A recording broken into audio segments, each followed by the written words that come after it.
her wedding night, and the man who had just bought her with a blank check was loading his gun right outside her bedroom door.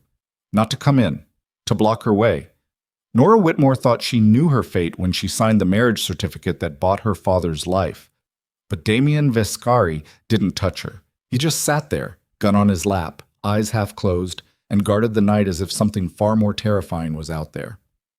The question is, what was that something? Like, comment the city you're viewing from so I know how far this story has progressed.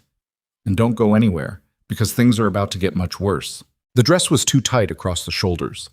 Nora noticed it the moment she stepped out of the car, a black town car that smelled of leather and cigarette smoke, and something chemical underneath, something she couldn't name. The dress had belonged to her mother. Ivory silk, high neck, buttons running up the spine like a row of teeth. It fit everywhere except the shoulders, and as she stood in front of the Viscari estate for the first time, she felt the seams pulling against her with every breath, reminding her that she was wearing someone else's skin. The estate sat behind iron gates that didn't creak when they opened. That bothered her more than she expected. Everything about the place was too controlled. The hedges trimmed within an inch of their lives, the gravel raked into perfect parallel lines, the security lights positioned so there were no shadows at the entrance. No shadows at all. Someone had planned that deliberately, and the deliberateness of it made her stomach drop. Her father stood beside her. Franklin Whitmore, 56 years old, 20 pounds lighter than he'd been 6 months ago, hands that hadn't stopped trembling since the morning two men in suits came to their door and laid a single folder on the kitchen table without a word. He was wearing his best jacket. He'd had it dry cleaned for today. She could smell the cleaning fluid on it. "You don't have to smile," he said quietly. "I know.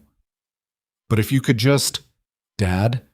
She said it softly, not unkindly, but firmly enough that he stopped. She didn't look at him again. She couldn't. Because if she looked at him, she would see the thing she'd been trying not to see for 6 months. The way his eyes had gone distant and wet ever since that folder. Ever since the numbers inside it had made it clear that Franklin Whitmore owed money to people who did not negotiate and did not wait, and had only one alternative to payment. She'd done the math herself, sitting at the kitchen table at 2 in the morning with a calculator and a glass of water she kept forgetting to drink. There was no alternative. There was only this. The gates had opened without a sound. She walked through them. The interior of the estate was not what she'd imagined. She'd pictured something ostentatious, gold fixtures, oil portraits, the particular kind of excess that announces itself. What she found instead was restraint, dark wood floors, high ceilings with plasterwork painted a muted gray, furniture that was expensive but not decorative, chosen for durability rather than display. The house felt inhabited by someone who had decided at some point that comfort was a liability. There were 6 men visible from the entrance hall, not staff. She could tell immediately.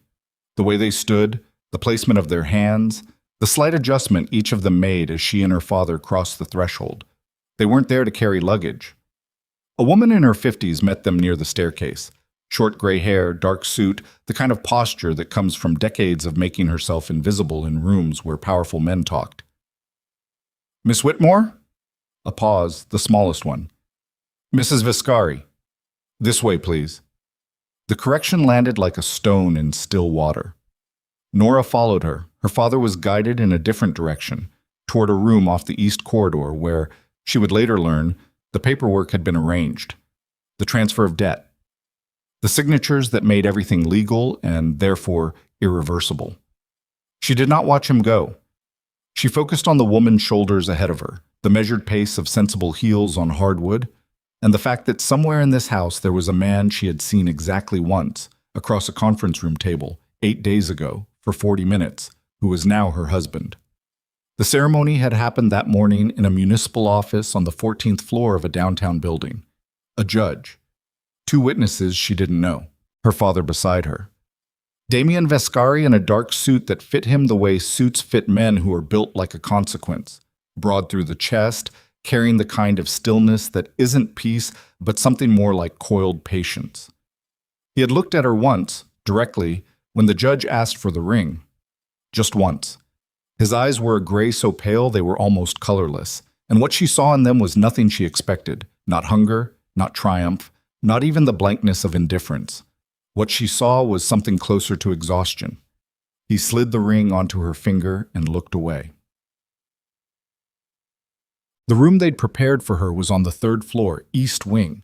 Large windows, a fireplace with real wood, not gas. The furniture was newer than the rest of the house. She noticed that immediately. A bed that hadn't been slept in, with sheets still carrying the fold marks from the package. A desk. A small attached bathroom with a door that locked from the inside. She tested the lock within 30 seconds of being left alone. It held.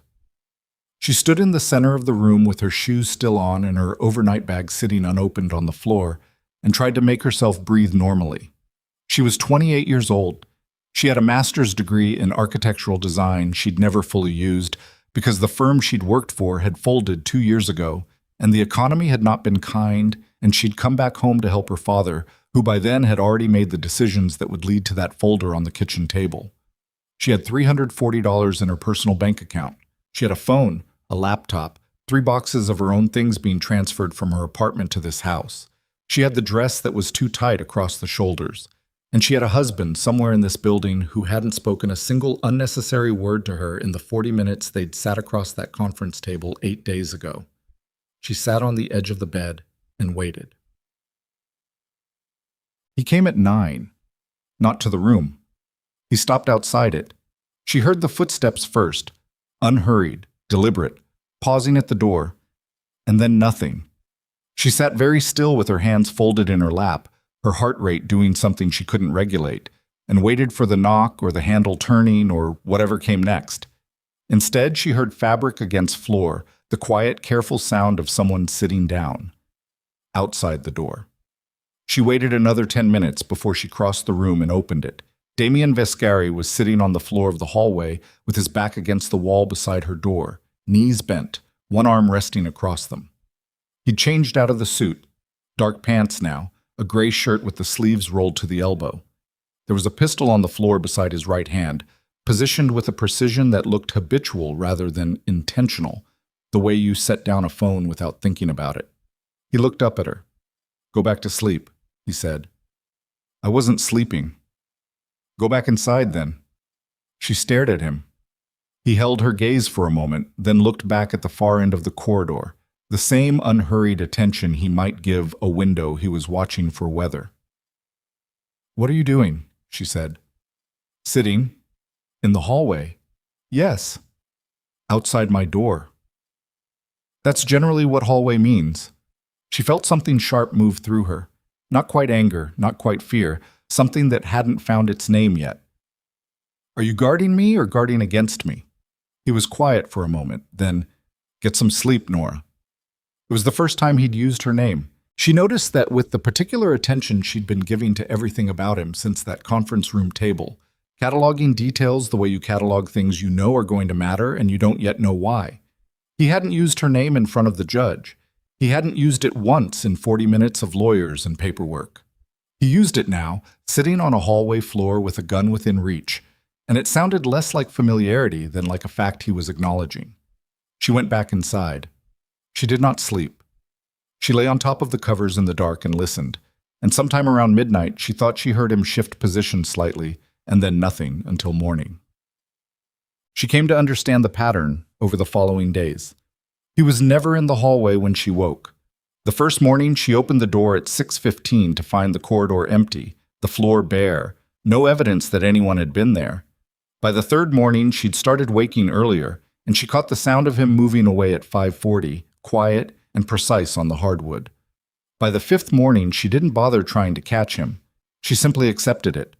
This man who sat outside her door every night and vanished before she could see him do it. He appeared at breakfast. They shared a table large enough for 12 people and sat at opposite ends of it with a silence between them that felt not hostile exactly, but deliberate, like a perimeter. He drank black coffee and read from his phone and occasionally looked up at her with those pale gray eyes, as if checking whether she was still there, and then looked back down. She ate whatever the kitchen produced and spent the rest of the morning learning the house. It was larger than she'd grasped from the exterior. 2 full wings, a basement level she wasn't invited to see, a garden that had been allowed to go slightly wild at its edges, in a way that felt intentional, like whoever designed it wanted clear sightlines but didn't want the grounds to look maintained. She walked the perimeter of the garden twice on her second day, counting cameras. She got to 11 before she realized she was being watched. Watching them, and she straightened her spine and walked back inside. She wasn't a prisoner. She understood that quickly. The doors weren't locked to her. She wasn't followed indoors. When she asked, on the fourth day, whether she could go out, the woman with gray hair whose name turned out to be Mrs. Holt told her she could and provided a car and a driver without hesitation. She went to see her father. He looked better than he had at the estate. He'd eaten. The trembling in his hands had reduced to an occasional tremor. He hugged her too long and apologized twice, and she told him both times to stop and meant it. "Is he—" her father started. "He leaves me alone," she said, which was the truth, and also somehow not the whole truth, but she didn't know how to explain the other part of it. "That's all I need to know," Franklin said. She wasn't sure that was true either. On the 8th day, something changed. She noticed it at dinner, not in Damien specifically, but in the house around him. 2 of the men she'd cataloged as security had been replaced by faces she didn't recognize. The cameras at the east corridor had been repositioned. She could tell by the angle of the ceiling mount, the slight displacement of dust in the bracket's original location. She had a good eye for spatial detail. It was what architectural work had trained her to do. She didn't mention it at dinner. She ate her food and watched the table and thought about what she was seeing. The next morning, she noticed that one of the kitchen staff, a man in his 30s who'd brought her tea every morning without being asked, who had a quiet professional manner and always kept his eyes slightly downcast in the way of someone who'd worked in private households long enough to make it habitual, was gone. No explanation offered. When she asked Mrs. Holt, the woman paused for just a fraction of a second before saying he'd taken personal leave. People didn't take personal leave without warning in houses like this, not from positions like his. She started paying different attention. The library was on the 2nd floor, west wing, 2 rooms connected by an arch, floor-to-ceiling shelves, a reading table in the center that had seen real use. The books were organized with the particular logic of someone who read extensively and without any interest in how the system appeared to others. History beside chemistry. Architecture beside military strategy. She spent her mornings there, mostly because it was the one room in the house where she felt the pressure ease slightly, and partly because it gave her access to a window that looked down into the rear courtyard. She was there when she saw the car. It arrived without announcement, pulling into the service entrance at the back of the house. A gray sedan, no plates visible from her angle. 2 men got out. She didn't recognize them. One of them carried a case. They were inside for less than 20 minutes before leaving the same way they came, and no one she saw during that time seemed to treat their presence as unusual, except that every member of staff she could see had found a reason to be elsewhere while they were in the courtyard. That evening, for the first time, she made herself stay at the dinner table after she'd finished eating. Damien looked up from his phone. "You have a question," he said. "I always have questions." "You've been waiting 11 days to start asking them." She met his eyes. Who were the men in the courtyard this afternoon? The pause that followed was barely perceptible. If she hadn't been watching his hands, one flat on the table, one holding the phone, she might have missed the stillness that moved through them. "Consultants," he said. "For what?" "Security review. You reviewed the cameras 8 days ago. The east corridor, the entrance hall, I assume also the west garden. You'd want coverage overlap at the outer boundary." She kept her voice even. "That's fast for a second review." He set his phone down. He looked at her the way she'd seen him look at the corridor from the hallway floor, that patient, measuring attention. "What else did you notice?" he asked. His tone hadn't changed. It was still the same controlled register she'd come to understand was his baseline, but something had shifted slightly in the quality of his attention, some fraction of it becoming more focused. "The kitchen staff," she said. "The man who brought tea. He didn't take personal leave." Silence. "The men at the entrance hall, the 2 on the left side when I came in on the first day, they're different now. Not just rotated. Different. Different posture, different habits. One of them carries his weight differently. Old injury, left leg. The original two didn't. Damien was very still. You're observant, he said. I'm trained to notice spatial and structural detail. It transfers. I know your training. Of course he did. Of course he'd read everything there was to read about her before that conference table. She'd understood that from the beginning without letting herself think too hard about what it meant. So, she said, are you going to tell me what's happening in this house, or are we going to continue with the consultant's explanation? He picked up his phone again. He looked at the screen for a moment. Go to bed, Nora, he said. It wasn't unkind. It wasn't even dismissive, exactly. It was the same tone he used for everything. Sealed, controlled, containing something she couldn't see the edges of. She pushed back her chair and left the table. So, she started searching his past on the 12th day. Not through conversations. She'd understood by then that conversations with Damien Viscari functioned like trying to see through one-way glass. What he allowed through was chosen. What he kept back was total. So she used other methods, the kind she'd learned in architecture school when sourcing building histories and property lineages. Public records, archived news, corporate filings cross-referenced with property transfers. The digital trail that powerful men left without realizing because they were focused on the visible surfaces and forgot about the foundations. She used her laptop in the library, early morning before the household was fully active, and she worked carefully. What she found was mostly what she expected. Damien Viscari, 41 years old, the current figure at the center of an organizational structure that legitimate media described as private investment holdings, and that less legitimate sources described with considerably less euphemism. Criminal record that contained 2 arrests and 0 convictions, which in her experience meant he had very good lawyers or that the charges had been managed in ways that left no paper trail. His father, Marco Viscari, had died when Damien was 19, and the family structure that had existed before that death appeared to have been significantly reorganized afterward. She found references to that reorganization in a handful of court filings that had been partially sealed. What she didn't expect was what she found when she went deeper, not into Damien specifically, but into the events around him. A particular cluster of deaths, not violent, documented as natural or accidental, that had occurred over a 7-year period among a group of people who had, apparently, no direct connection to each other. Except that when she laid out the names chronologically and cross-referenced them against a set of financial regulatory actions from the same period, a shape started to emerge. A witness to something. Several witnesses. An inquiry that had stalled twice and then been quietly closed. A woman named Elaine Whitmore, who had worked as a financial analyst for a firm that no longer existed, and who had died 5 years ago in a car accident that the police report described as single-vehicle, late-night, wet road conditions, no other parties involved. Nora's mother. She sat with that for a long time, very still, in the library with morning light coming through the window and her hands flat on the table on either side of the laptop.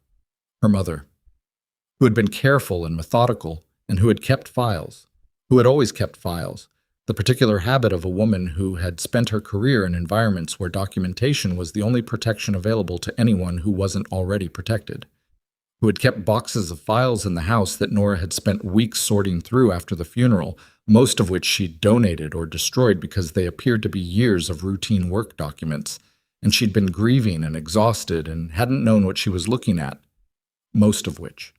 She remembered now with a clarity that felt like cold water that there had been one box she hadn't opened, a box her mother had labeled, in her precise architectural handwriting, personal. E. She had assumed it meant personal correspondence. She had put it in storage with the rest of what she'd kept. She hadn't opened it. She closed the laptop carefully and sat with her hands folded and thought about whether she should tell Damien what she'd found. She decided, for now, that she wouldn't. She was in the hallway outside the kitchen on the 15th day when Mrs. Aldrin, the oldest member of the household staff, a woman who had been there longer than anyone else and who had the particular authority that long tenure grants in private homes, brought her tea without being asked. She hadn't asked for tea. She'd been heading for the garden, But Mrs. Aldrin had appeared at the kitchen doorway with a cup and a small plate of shortbread and a warm, practiced smile.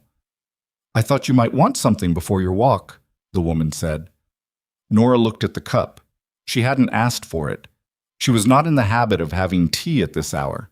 She'd made that clear in the first week, that she preferred coffee in the mornings and nothing in the mid-afternoon.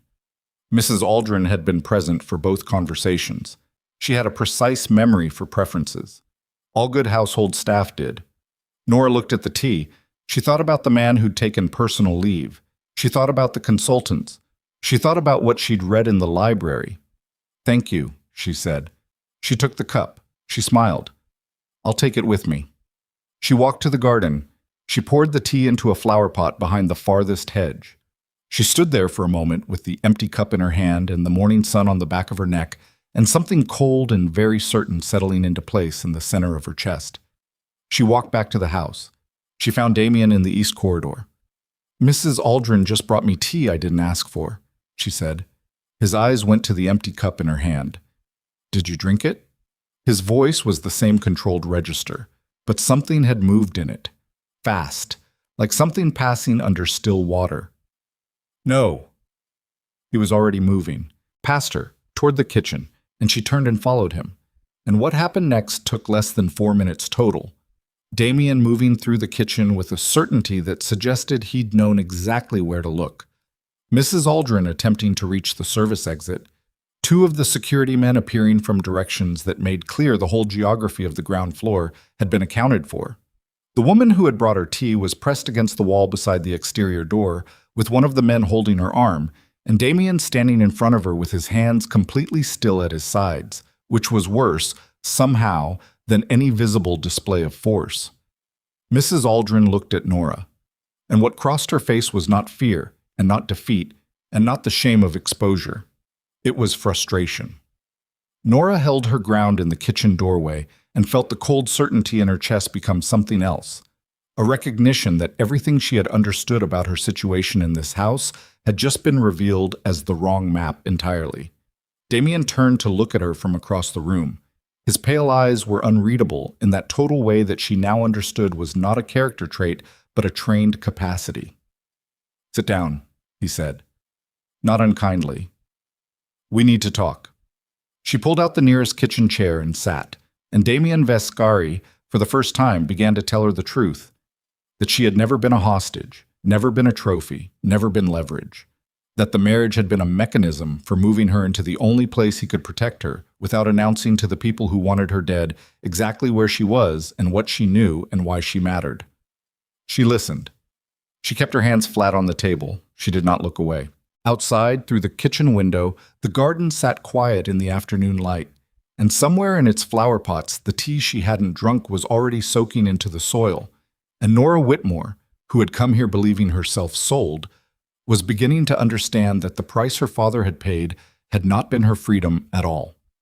It had been the only door left open to keep her alive, and the man who'd spent 15 nights on a hallway floor with a gun he'd never once pointed at her was the one who'd built it. She stared at the table. She said nothing for a long time.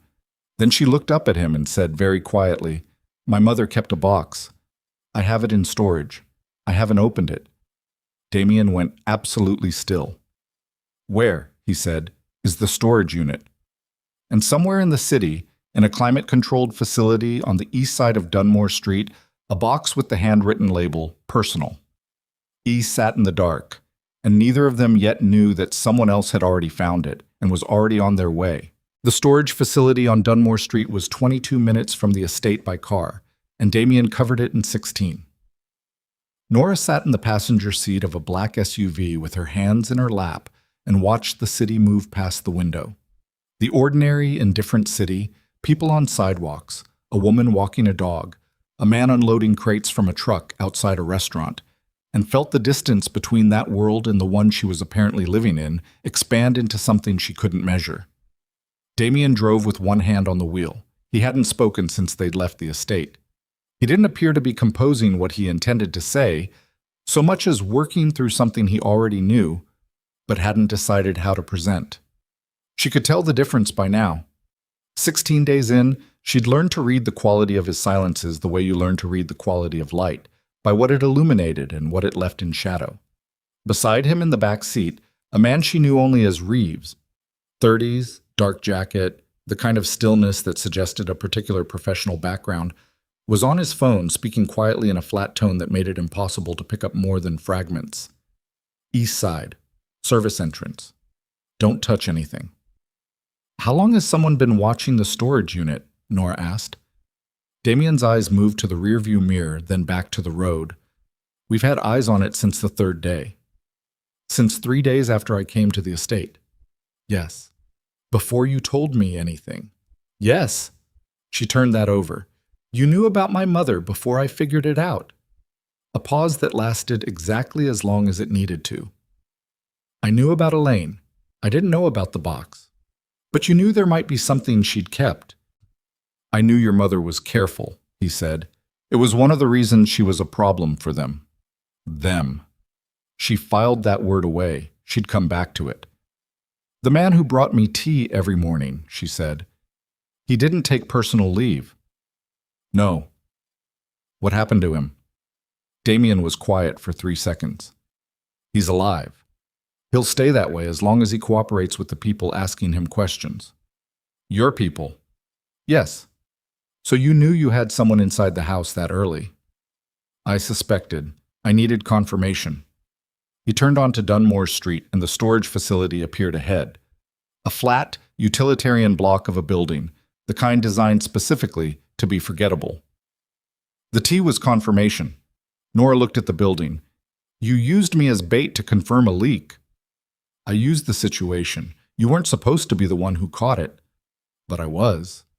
You were, he said, and his voice carried something that might, in a different man, have been the beginning of an apology. She decided not to take it. Not yet. The storage unit was on the second level, accessed by an external staircase with a rusted railing that vibrated slightly under her hand. Reeves went ahead and took the stairs 2 at a time, hand already near the inside of his jacket. Damien stayed beside her. Not behind, beside. A half step closer than usual, and she noticed it without commenting. The unit number was 214. She had the key on her key ring, a small brass thing she'd been carrying for 5 years without thinking about it, the way you carry things you don't intend to use. The door was closed. The padlock was in place. Reeves examined it with a small flashlight without touching it. Hasn't been tampered with, he said, that we can see. Open it, Damien said. Nora unlocked it herself. She didn't ask permission. She just stepped past Reeves and put the key in the lock and turned it, and she felt both men register the decision and choose, correctly, not to comment. The unit was mostly what she'd put there, the particular archaeology of a life being redistributed after a death, furniture too good to throw away and too painful to use, boxes of books, a wardrobe box with the kind of vintage pieces her mother had collected and Nora had never been able to donate because it had seemed like a defeat of some kind, though she'd never been fully able to articulate what kind. In the back left corner, a box, plain, banker style, sealed with tape that had dried and lifted slightly at the edges. Labeled in her mother's handwriting, personal, E. She crossed the unit and picked it up. It was heavier than she expected. She carried it to the doorway and set it down in the light. Damien crouched beside it. He looked at her. Do you want to do this here? Yes, she said. She pulled the tape. She opened the box. Botimis. Her mother had been, as Damien said, careful. The box contained 7 folders, each labeled in the same precise handwriting and organized chronologically. Beneath the folders was a sealed envelope, and below that, wrapped in a cotton cloth, a small external hard drive of the kind that had been standard in offices about 8 years ago. The drive had a label on it too, in different ink, not her mother's handwriting. Nora didn't recognize the hand. She picked up the first folder. Damien was very still beside her. The folder contained printed financial records, transaction logs, wire transfer documentation, internal memos that had been photographed rather than printed, the text small enough that she had to hold them close in the afternoon light. The company names meant nothing to her immediately. Subsidiary structures, shell arrangements, the financial equivalent of a building whose facade gives no indication of what's happening inside the load-bearing walls. These are from the firm she worked for, Nora said. Yes. She took these before it closed. Before it was shut down, Damien said. There's a difference. The firm didn't fail. It was dismantled. The principals walked away with enough to ensure no one who mattered was inconvenienced. The people below them, analysts, junior partners, back office staff, didn't walk away with anything except whatever they'd managed to take before the doors closed. Nora turned a page. My mother took the evidence. Your mother understood what she was looking at. Most of the people around her didn't. He paused. She came to me, 3 months before the accident. Nora looked up from the folder. Damien met her eyes steadily. She found me through someone who knew my family's history with the people involved. She asked for protection in exchange for the documentation. I told her I needed time to verify what she was bringing me. We met twice. Something moved across his face, controlled but not invisible. The third meeting never happened. The car accident, wet road, single vehicle, late night. Nora held the folder in both hands and felt the storage unit tilt slightly around her, that particular sensation of the ground beneath a belief giving way. You knew my mother, she said, briefly, and when she died, the documentation disappeared with her. I assumed she'd destroyed it or it had been taken. I spent 2 years looking. His voice was completely level. I didn't find anything, so I started working from the other direction, tracking the people involved, building a case from what I could access independently. It was slower. The network is careful. They've been careful for a long time. And my father's debt. Manufactured, Damien said, over approximately 8 months through 3 layers of financial instruments. Your father didn't have the knowledge to identify as fraudulent. He genuinely believed he owed it. The debt was real to him. His eyes didn't leave hers. It was the mechanism. They needed a reason to get to you, to access whatever Elaine might have given you, or told you, or left you. Bringing debt collectors to your door was the first step. I intercepted the process before it reached the second step. What was the second step? She said, though some part of her already knew. He didn't answer immediately. Damien, her voice came out harder than she intended. What was the second step? You, he said simply. An accident. A mugging. Whatever the cleanest available option was. She set the folder down on the box. She sat with that for a moment. The specific weight of learning that your death had been scheduled and budgeted and assigned to a category, and that the only thing standing between you and it was a man you'd been given to like a transaction. All right, she said finally. Reeves was watching from the doorway. She'd forgotten he was there. All right, she said again, more quietly. She picked up the hard drive. Let's go, Bob. They were back at the estate by 3 in the afternoon. Nora went to the library. Damien sent Reeves somewhere she didn't follow, and then came to the library door and stopped there. I need you to understand something, he said. She was at the reading table with the box open beside her laptop. She looked up. Then say it. The people who want this documentation destroyed are not... They're not like the people I deal with. The world I operate in has rules, even when the rules are brutal. These people are different. They built legitimate infrastructure over years. They have names that belong in newspapers for the right reasons. That's what makes them effective. And it's what makes them willing to do things that someone with a reputation to protect in the world I'm in would never do. She looked at him standing in the doorway, one hand on the frame, the exhaustion she'd cataloged since the first night visible now in the set of his shoulders. You're telling me not to underestimate them, she said. I'm telling you the housekeeper this morning wasn't the last option they had. She was an early option, a relatively low-cost one. How many options do they have? Enough, he said. She looked back at the folder open in front of her. Why didn't you tell me this from the beginning? Because I didn't know how much you knew, or how much they thought you knew. If you were genuinely ignorant of everything, I needed you to remain genuinely ignorant, not performing ignorance, but actually ignorant. It's much harder to act on information you don't have. He paused. You complicated that by being you. She almost laughed. She didn't.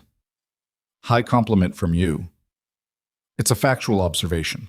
She turned a page in the folder. The hard drive. Do you know what's on it? Not yet. Reeves is setting up an isolated system. The handwriting on the label isn't my mother's. No, he said. I know whose it is. We'll discuss it when I've seen the contents. She looked up. You know. I have a strong suspicion. Tell me.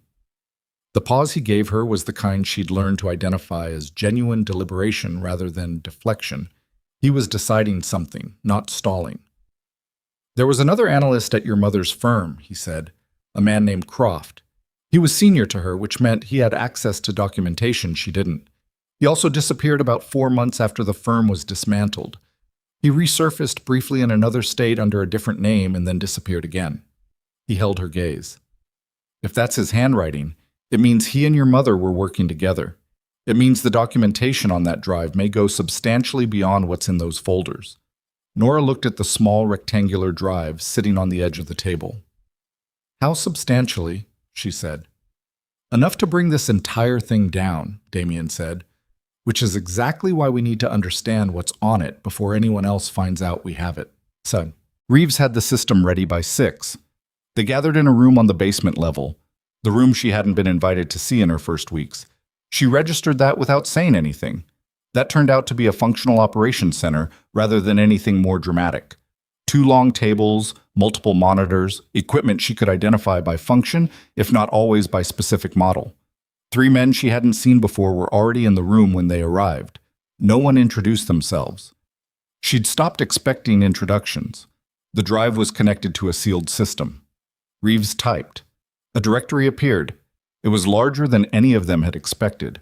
Not in terms of file count, there were only 31 files, but in terms of what the file names suggested. Nora read them over Reeves's shoulder and felt something cold begin to move through her. Transaction records, yes. Wire documentation, yes. But also audio files. Video files, each labeled with a date and a set of initials. Surveillance photographs, dozens of them, spanning years. And at the end of the directory, a single document simply titled, Final Statement, C. Open that last one, she said. Reeves looked at Damien. Damien nodded. The document was 6 pages. It was written in the first person, dated 3 months before Nora's mother had died, which meant 2 months before Elaine Whitmore had first contacted Damien. It was signed Thomas Croft, and it was the kind of document that a person writes when they know they're running out of time and want to make sure that what they know doesn't run out with them. Nora read it standing up, leaning over Reeves's shoulder, because sitting down would have taken an extra 10 seconds and she found she couldn't spare them. Thomas Croft had been inside the firm for 9 years. He had watched the financial structure being built, layer by layer, subsidiary by subsidiary, and he had understood what it was before most people around him did. He had begun documenting it because he was frightened and because, as he wrote, I could not think of anything else useful to do. He had recruited Elaine Whitmore because she was the only other person at the firm he trusted, and because her training gave her the ability to read the transaction structures in ways that would produce documentation that would hold up under scrutiny. And at the bottom of the 3rd page, in a paragraph that made the room go completely quiet, he named the person who had designed the entire structure, who had recruited the principals, organized the subsidiary architecture, and arranged every elimination that had followed. Nora read the name. She read it twice. She straightened up slowly. Dr. Adrian Mercer, she said aloud. The name sat in the room. The physician, she said. My father's physician. Damien was looking at the screen. His face was doing something she'd learned to read as controlled impact. The expression of a man receiving information that changes the shape of what he already knew. He treated my father for 6 years, Nora said. He came to my mother's funeral. He held my father's hand at the service. No one in the room spoke. He knew my mother. Her voice was still even. She was making herself keep it even. He knew her from the firm. He knew she'd worked with Croft. He knew there might be documentation. He was positioned to know everything about your family's situation, Damien said. His voice was quiet, exact. The debt your father accumulated, Mercer would have understood the financial instruments involved. He would have known the pressure points. He designed the debt, Nora said. It wasn't random. He designed it specifically because he knew my father's situation, knew what my father would do when the pressure got bad enough. He knew my father would look for a way out. She paused. He knew about the marriage. He knew before I did. Damien turned away from the screen. He looked at her directly. Which means, he said carefully, that he knows you're here. He's always known I'm here, Nora said. He arranged it. The silence in the room was different now, dense. The kind of silence that happens when people in a room are simultaneously recalculating. Reeves spoke from the keyboard. If Mercer arranged the debt and knows about the marriage, he has someone inside, Damien said. Not a question. Mrs. Aldrin, Nora said. Mrs. Aldrin was today's option, Damien said. She's been removed from play. If Mercer is as careful as this documentation suggests, she was expendable. He anticipated her failure as a possibility. Which means he has another option, Reeves said. Which means, Damien said, we have a very limited window before he adjusts. The room sat with that. Nora turned back to the screen, to Thomas Croft's 6-page document, to the audio and video files they hadn't opened yet, to the 30 years of carefully constructed fraud and the list of people who died to keep it intact. She thought about the man who had come to her mother's funeral and held her father's hand. She thought about the particular skill of a person who builds compassion as a professional instrument. She thought about the sealed envelope at the bottom of the box, which she hadn't opened, and which she now realized she should probably open immediately. She turned to the box, which Reeves had brought downstairs with the drive. She lifted the envelope out. It was sealed, but the seal had aged. The adhesive had dried and the flap lifted with almost no resistance. Inside was a single folded sheet of paper, her mother's handwriting. Not a document, not a record. A name and an address. And 3 words beneath them, in the careful, measured hand of a woman who had worked in environments where precision was survival. Don't trust doctors. Nora held the paper. The address was a medical clinic on the east side of the city, in a neighborhood that had been partially developed and then abandoned, the particular urban scar tissue of money that came and went without leaving anything useful behind. She knew the neighborhood. She'd done a site assessment there once, early in her career for a development project that never materialized. She showed the paper to Damien. He looked at it for a long time. She knew, Nora said. She knew it was him. She knew enough, Damien said. Not enough to prove it. Enough to know she was out of options. The room around them, the monitors and the equipment, and the men who hadn't introduced themselves, felt very small suddenly. Outside this building, out in the city that had been moving in its ordinary way, while all of this had been happening beneath its surface, a man who treated people's fathers and attended their mothers' funerals and built empires from the careful management of trust, was right now recalculating. Damien looked at Reeves. Get the full contents of that drive analyzed tonight. I need the audio files cross-referenced against the names in Croft's statement by morning. That's 12 hours, Reeves said. I know. Reeves turned back to the keyboard. Damien looked at Nora. In the flat light of the basement room, the exhaustion in his face was more visible than she'd ever seen it. He looked like a man who had been doing this, whatever this was, for a very long time without a complete night's sleep, and who had learned to function within that deprivation the way you learn to function within any condition that becomes permanent enough to stop being an emergency. You should eat something, he said. So should you, she said. Something shifted in his expression, not quite surprised, but adjacent to it, as if he'd forgotten, briefly, that the conversation could go in both directions. There's something else in Croft's statement, she said. Did you read the 5th page? Not yet. Read it, she said. Specifically the section about the internal monitoring system Mercer built into the subsidiary structure. He wasn't just protecting the financial network. She paused. He built a trigger into it. If any portion of the documentation is accessed or presented in a way he hasn't authorized, the trigger activates a secondary protocol. Damien looked at her steadily. What protocol? He said. She picked up the paper with her mother's 3 words on it and looked at it for a moment. Croft didn't know exactly, she said. He just knew it existed. He wrote that he thought it was designed to eliminate the remaining witnesses in sequence. She looked up. Which means the moment we try to use what's on that drive to expose Mercer, the moment any of this becomes public, he doesn't wait to see what happens. He moves first. The room was very quiet. So we can't go public with what we have, Reeves said from the keyboard. Not until we've neutralized the trigger, Damien said. He wasn't looking at the screen anymore. He was looking at something in the middle distance, working through something with the focused, private intensity of a man who had always thought better on his feet, but had learned to do it while standing still. Which means we need Mercer to come to us, Nora said. Damien looked at her. If the trigger activates when the documentation is made public, she said, then we need him to move before we go public. We need him to commit to something that removes his ability to use the trigger as leverage. She held his gaze. We need to give him a reason to come out of the structure he built.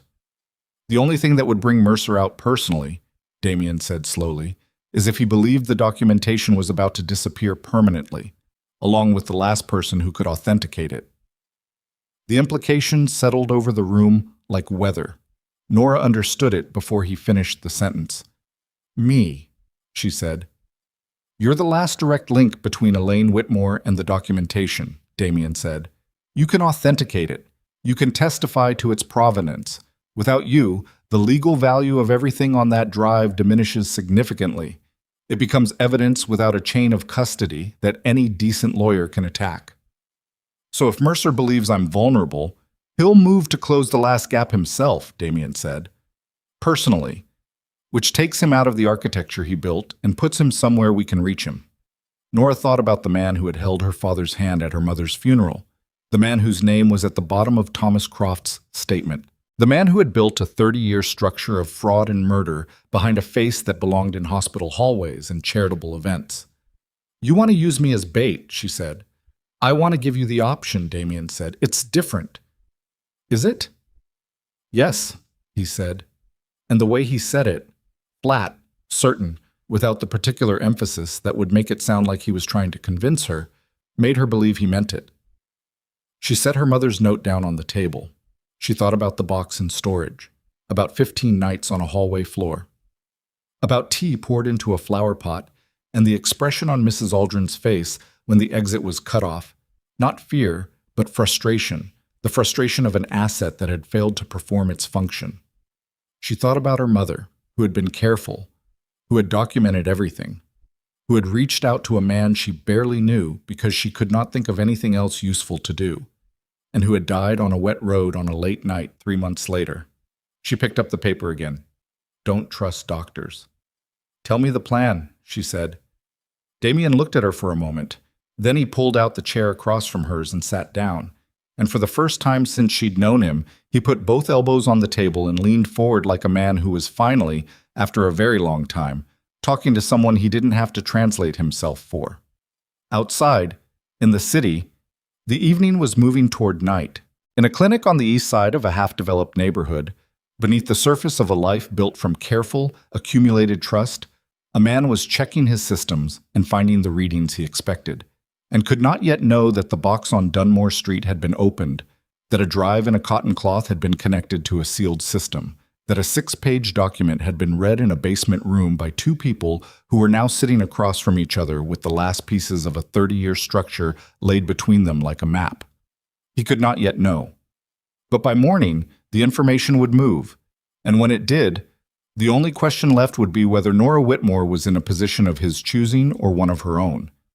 And the answer to that question had already been decided in the moment she'd poured the tea into the flower pot and walked back inside without changing her expression. She'd already made her choice. The plan took 4 hours to build and 23 minutes to fall apart. Damien laid it out on the table between them. Not on paper, nothing written, because written plans were artifacts, and artifacts were liabilities. He laid it out in words, precise and sequential, and Nora listened without interrupting, which he had learned by now was how she processed information she intended to act on rather than merely receive. The structure was clean. Reeves would seat a specific channel, a contact in the city's financial regulatory network who had been useful before and who could be trusted to move information in the direction it was pointed without asking questions that would complicate things. with the suggestion that a key witness in an unnamed financial investigation was preparing to transfer documentation to federal authorities within 72 hours. The information would be specific enough to be credible and vague enough that Mercer would need to verify it. Verification would require him to activate his internal network. Activating his internal network would generate the kind of digital signature that Reeves's system was already calibrated to detect. When Mercer moved, they would know. And when they knew, they would be positioned. It required Nora to remain visibly at the estate, present, accessible, appearing unaware of how much she now knew. It required the estate to appear, from the outside, less fortified than it actually was. And it required the information to reach Mercer through a channel he trusted enough to act on quickly. "Who's the contact in the regulatory network?" Nora asked. "A man named Ferris," Damien said. "He's been in place for 3 years. He's careful. Have you used him for something this large before?" A pause. "No. So we're also testing his reliability at the same time we're trying to draw out a man who's been operating for 30 years without exposure." "That's accurate," Damien said. She looked at him across the table. "That's 2 variables we can't fully control." "Every plan has variables we can't fully control," he said. "The question is whether the variables we can control are sufficient to manage the ones we can't." She thought about that. "When does Reeves contact Ferris?" "Tomorrow morning. It needs to move during business hours. It has to look like information traffic, not a deliberate signal." "And tonight?" "Tonight we finish the audio files," Damien said. "I need to know what Mercer's voice sounds like on a recording, what he says when he thinks he's protected." She nodded. She reached for the folder nearest to her and opened it and went back to work. They were in the basement operations room until past midnight. The audio files were what Croft's document had promised, and worse, not in terms of content she hadn't anticipated, but in terms of the voice. Adrian Mercer on a recording made 9 years ago in what sounded like a private office, speaking with the moderate, reasonable tone of a man explaining a necessary adjustment to a business plan. "The Whitmore woman is becoming a structural problem. I'd like to resolve it before the quarterly review." That was all. 7 seconds. The economy of it was what made the room go quiet. Nora sat with her hands flat on the table and listened to it twice. "He sounds like he's discussing a staffing decision," she said. "He does," Damien said. "How many of the audio files reference my mother directly?" 3, Reeves said from the keyboard. "The one you just heard, one from approximately a week before the accident, and one from 4 days after." He paused. "The last one is a confirmation. He's confirming it was handled." "Play it," Nora said. Damien looked at her. "Play it," she said again. Reeves played it. 11 seconds. Mercer's voice, same moderate register, saying, "Good. Make sure the husband doesn't become a problem." A pause. "He won't. He doesn't know anything useful." Mercer again. "Keep it that way." The file ended. Nora was quiet for a moment. Then she said, "He assessed my father as not knowing anything useful. That's why he was kept alive." "Yes," Damien said. "And the debt, the manufactured debt, that came later, as a mechanism to reach me. After he'd assessed that you might have received something from your mother, something you might not even know you had." She nodded slowly. The cold thing that had settled in her chest in the storage unit had not warmed. She'd stopped expecting it to. "Get some sleep," Damien said. Not unkindly, the same way he said it from the hallway floor, except now they were in the same room and the thing between them was different. Still not named, not fully, but different from what it had been. "You won't sleep," she said. "I'll rest." "That's not the same." He looked at her. "No," he said. "It isn't." She went upstairs. She lay on the bed in the dark and listened to the house settle around her, all its carefully arranged systems operating in the dark, and sometime before 3 she fell into something that might charitably be called sleep. Reeves contacted Ferris at 9:15 the next morning. By 9:47 something was wrong. Nora was in the library when Damien appeared in the doorway with the particular quality of stillness that she'd learned to read as the stillness before motion, a man standing still because he was deciding which direction to move in. Ferris responded too fast, he said. She set down what she was reading. How fast? 18 minutes. For information this sensitive, the protocol is to sit on it for a minimum of 6 hours before any acknowledgement. Sitting on it is the only way to verify it hasn't compromised you to be in receipt of it. His voice was controlled. The control itself was the signal. Ferris responded in 18 minutes, which means Ferris either panicked or Ferris was already expecting something to come through that channel. She stood up. He's been turned. I don't know that yet, but it's possible. It's possible, he said. If Ferris was already Mercer's, then everything we sent through that channel. Mercer already knows we have the documentation, Damien said. Yes. The library felt different suddenly. The high windows, the morning light, the particular vulnerability of a room with multiple entry points and furniture that didn't provide cover. She noticed all of it in the space of 2 seconds and recognized the noticing as something new, something that hadn't been part of how she moved through rooms 3 weeks ago. What do we do? She said. We move faster than we planned, he said, and we change the variables we can still change. He turned from the doorway. Stay in the east wing. Don't go near the windows on the garden side. Damien? He stopped. If Mercer knows we have the documentation and he knows I can authenticate it, she paused. The 72-hour window we built into the plan. He won't wait 72 hours now. No, Damien said. He won't. He left. She heard him on the stairs moving with the contained urgency of someone who'd been running through contingencies before he'd come to tell her about it, who was already 3 steps ahead of the conversation they'd just had. She stood in the library for 30 seconds, thinking. Then she went to the desk in the corner and opened her laptop, because there was something she wanted to check, and she needed to check it before she mentioned it to anyone else. She typed the address from her mother's note into a property records database, the clinic on the east side of the half-developed neighborhood. She cross-referenced it against business registrations, lease records, utility accounts. The clinic had been vacant for 4 years officially. A medical practice that had dissolved after a malpractice settlement, the building tied up in probate proceedings from a dead partner's estate. Standard enough. On paper, completely unremarkable. She dug 1 layer deeper into the utility records, which were public information and which most people forgot to check because they seemed too mundane to matter.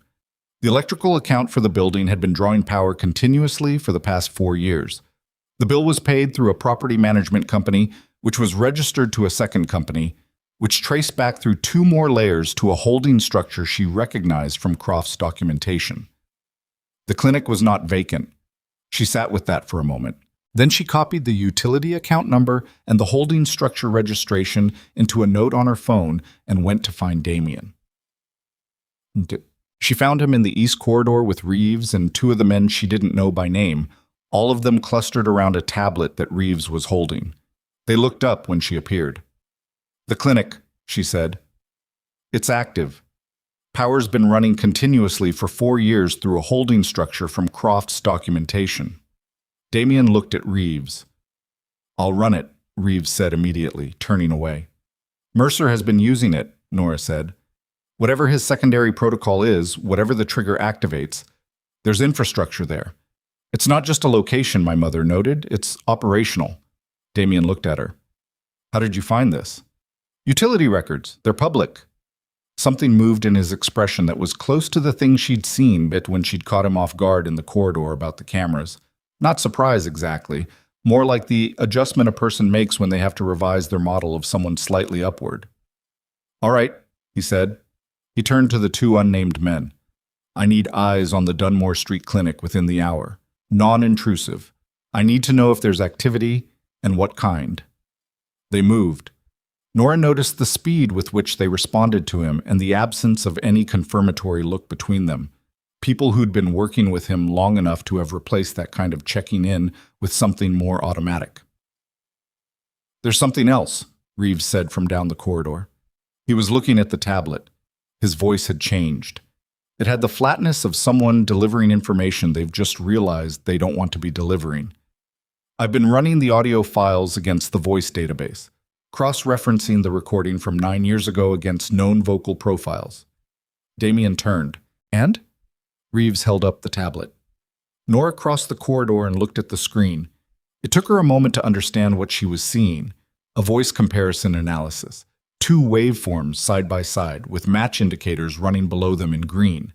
On the left, a timestamp and file reference. Audio file 3, Croft Drive. On the right, a timestamp and a name she didn't immediately recognize. Then she read the associated data below the name. She read it twice, the way she'd read Mercer's name the night before. The second voice in the audio files was the voice answering Mercer, the voice saying he won't. He doesn't know anything useful. Had been matched against a known vocal profile in Reeves's database. The match was 91%. The name attached to the profile was Franklin Whitmore, her father. The hallway was very quiet for a moment that lasted too long. "That's wrong," she said. Her voice came out even, which surprised her. "Run it again." "I ran it 3 times, Reeves said, quietly. Not apologetically. He didn't do her the disservice of softening it. 91% is not 100%, she said. "No," Reeves said, "it's not. But the acoustic signature, the baseline resonance, the specific. Run it again," she said.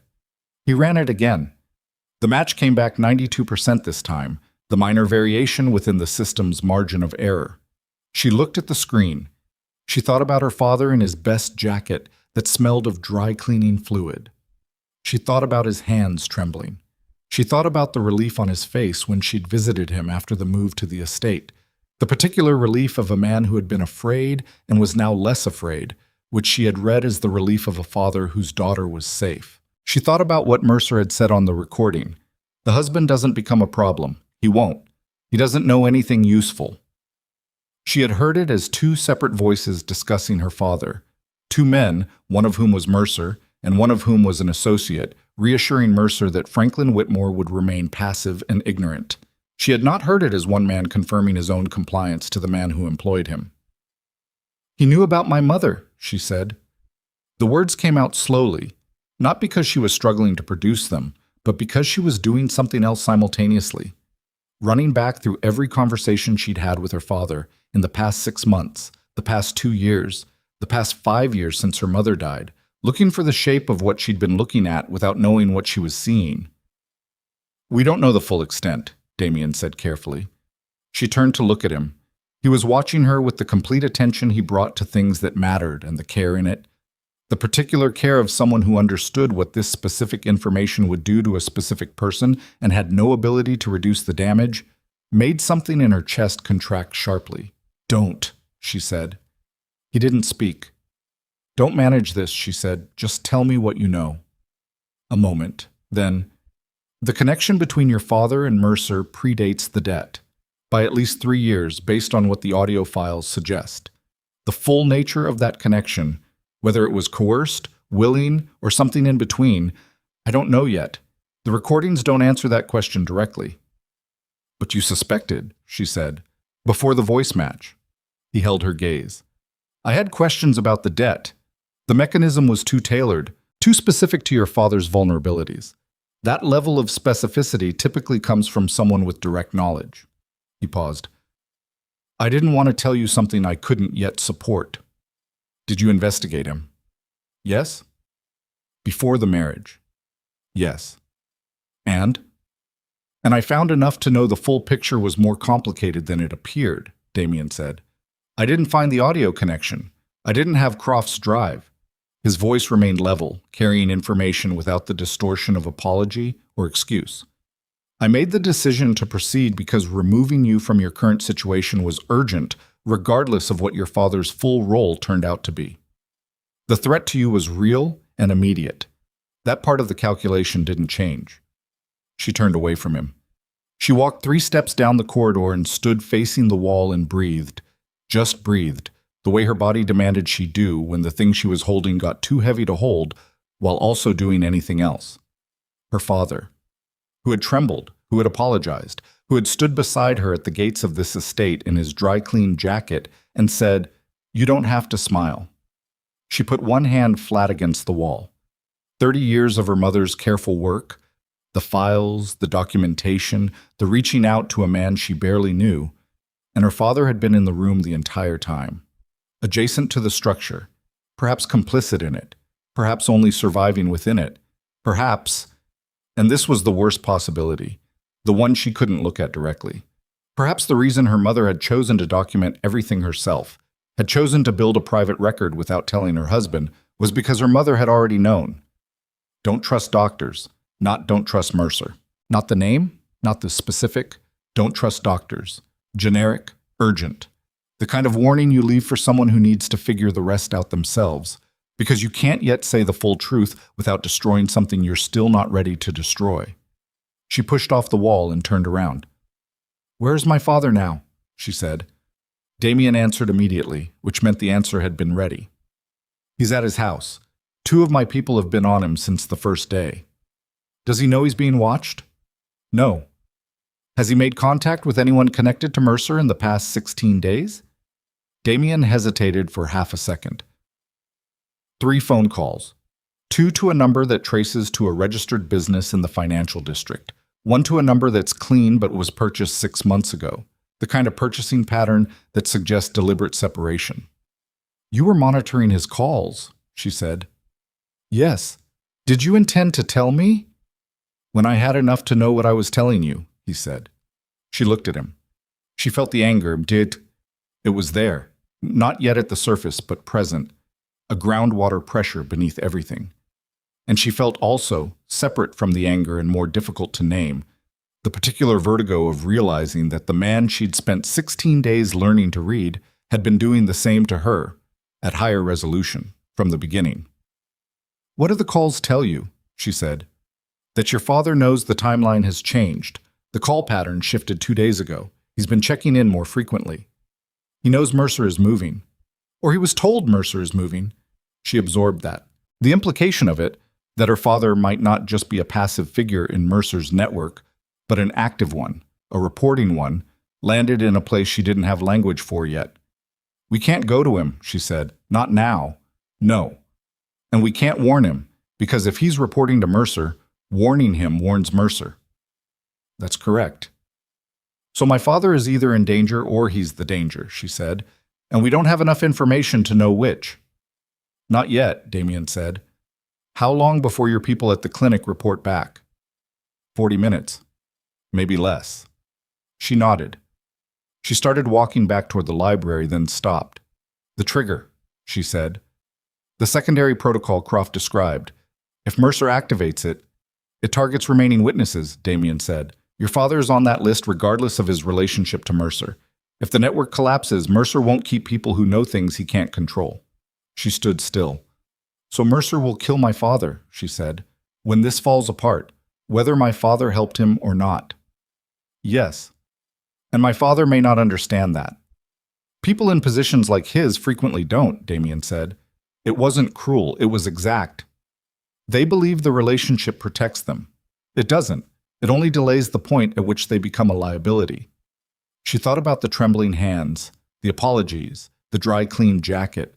She thought about what kind of man makes the choices her father apparently made, and whether fear and weakness and the particular failure of nerve that comes from watching a life collapse and reaching for the wrong solution was the same thing as deliberate harm. She thought about whether it mattered, practically, what the internal experience had been. She decided that it did matter, and that she would deal with the mattering later, in a place and time that had room for it.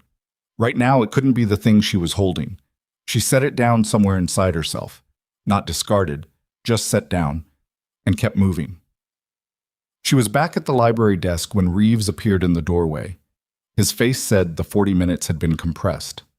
"Clinic," he said. "There's a vehicle. Been there at least 3 hours. And—" He stopped. He looked at Damien, who had followed her to the doorway. "Say it," Damien said. "The vehicle is registered to a medical transport company, the same company that contracts with 3 major hospital networks in the city." Reeves paused. "It's Mercer's vehicle. He's already there." The information landed in the room and rearranged everything. Mercer wasn't coming to them.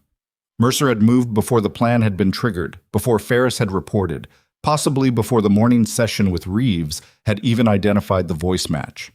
He had moved on a timeline that had nothing to do with their plan because their plan had been compromised at the foundation. Because Ferris had been turned, or because the information had leaked through another channel they hadn't accounted for, or because Mercer had simply stopped waiting for a cleaner opportunity and decided that speed was now the better option. "He's activating the protocol," Nora said. Reeves looked at her.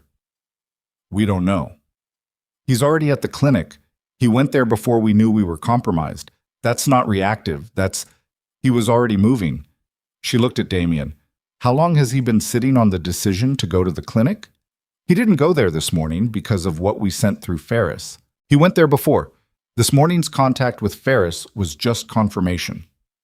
Damien was very still. "He already knew we had the drive," she said, "before Reeves contacted Ferris, before last night." "Mrs. Aldrin," Damien said quietly. "She failed to poison me. She was extracted from the house. But she had time before she was found. She had time in this house. She had access. If she was able to send one signal before Damien found her..." Reeves stopped. He turned back to his keyboard. He typed something, read what came back, and went still. "She sent a message. 11:42 yesterday morning, 6 minutes before the kitchen." 6 minutes.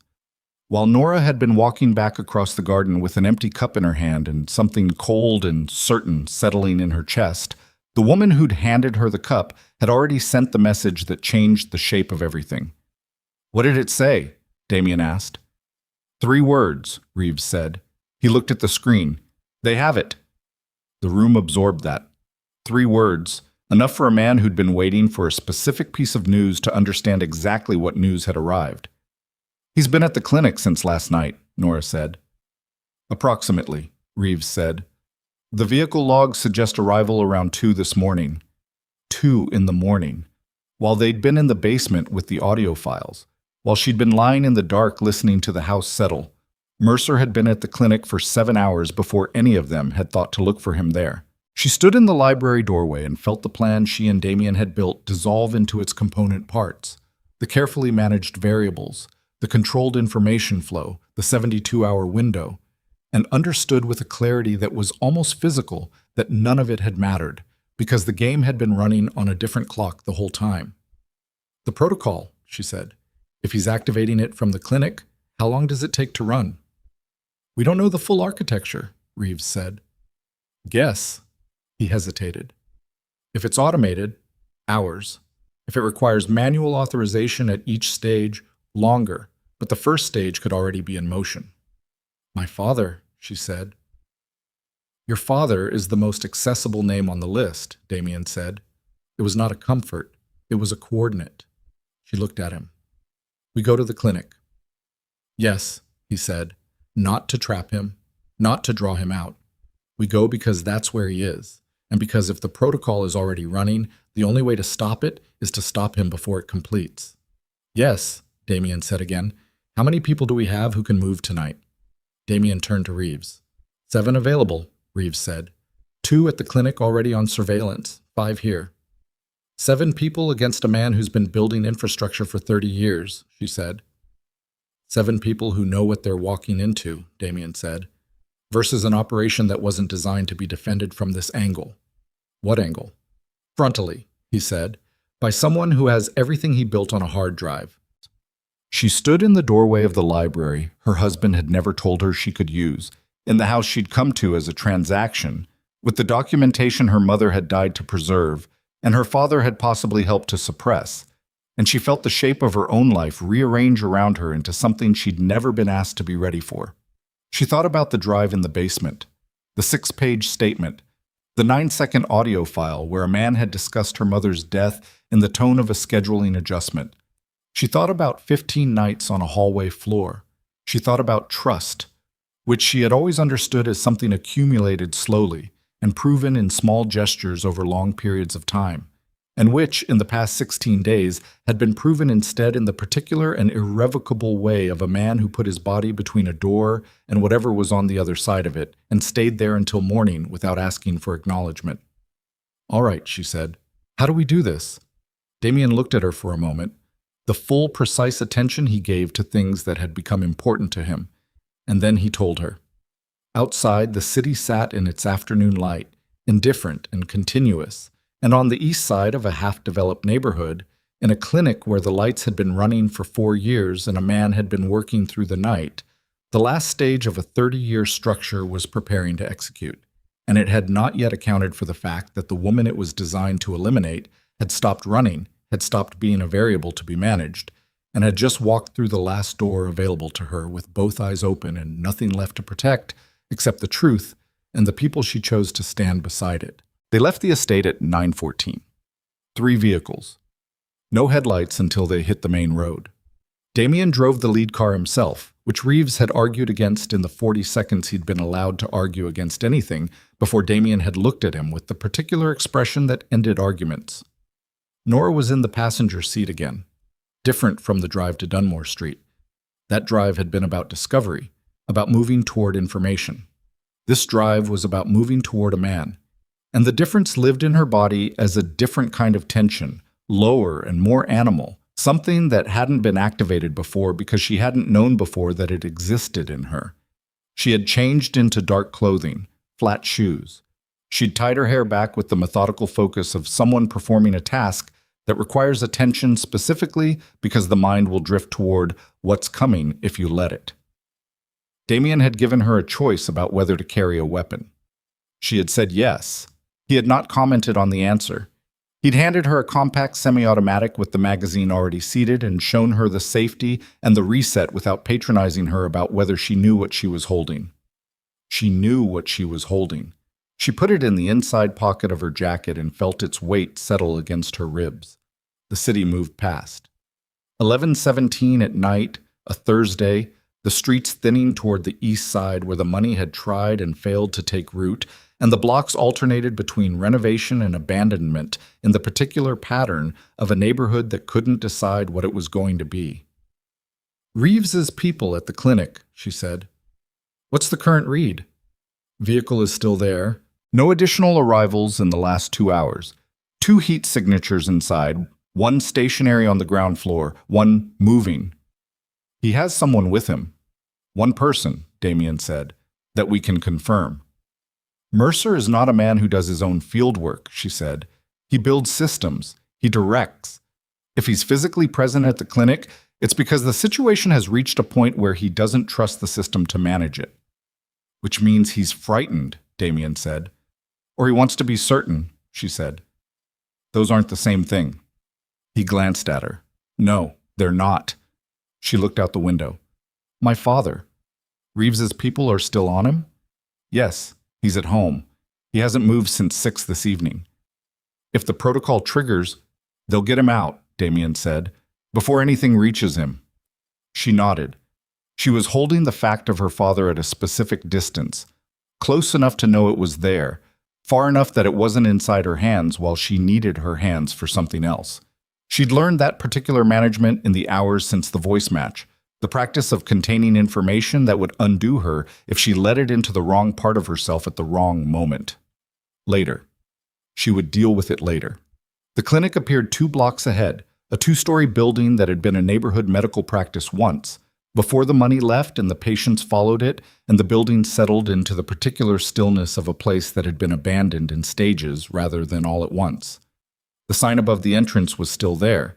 The letters faded to near illegibility. The windows on the ground floor had been covered from the inside.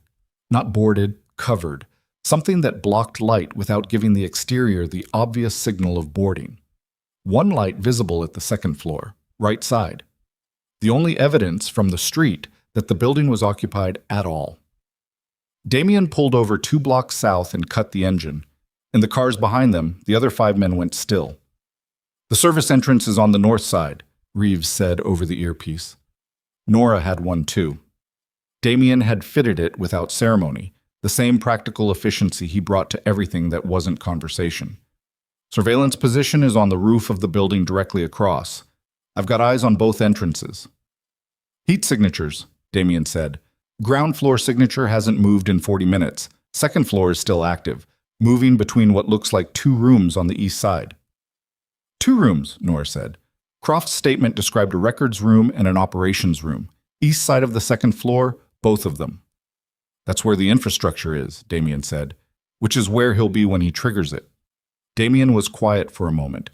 He was looking at the building with the contained, forward-leaning attention of a man calculating distances and angles, running the geometry of the thing through a part of his mind that had been trained to process exactly this kind of problem. "The ground floor signature," he said into the earpiece. "Position? Northwest corner, near the service entrance. Armed? Can't confirm from heat, but given the positioning, yes." "One guard at the service entrance, Mercer operational on the second floor," Damien said. He looked at Nora. "We go through the front. The guard is expecting a threat from the service side because that's the side that's harder to watch from the street and because that's where a professional team would logically enter. So we're going through the front because it's unexpected," she said.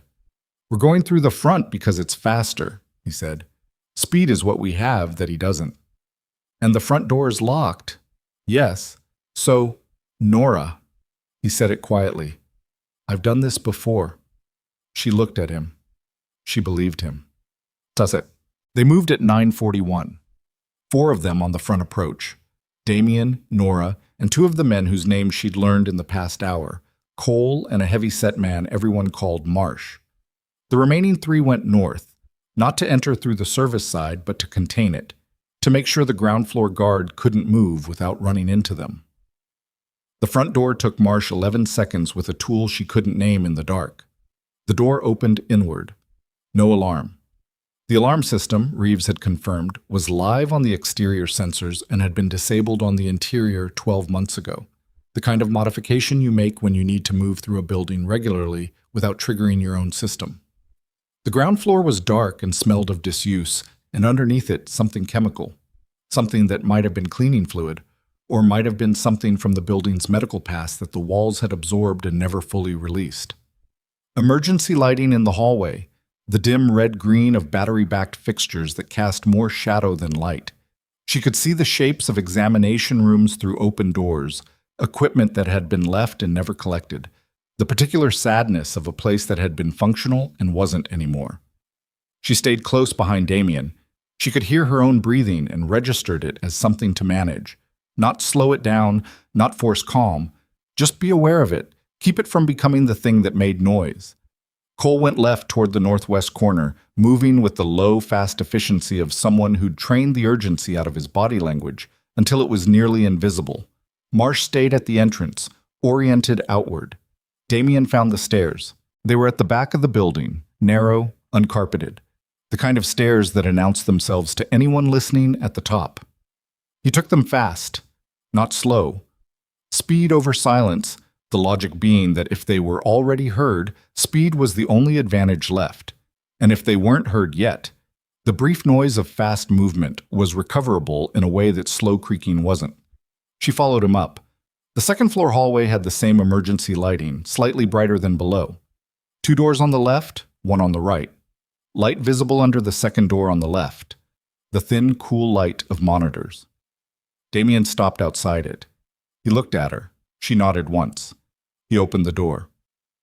Adrian Mercer looked up from the desk. He was smaller than she'd built him in her mind. That was the first thing. Not physically diminished, he was a fit man in his 60s with the upright posture of someone who ran or swam or did whatever the professional class did to retain the appearance of vigor, but smaller than the architecture she'd constructed around his name in the past 24 hours. He was in a dark shirt, jacket over the chair beside him, reading glasses still on his face.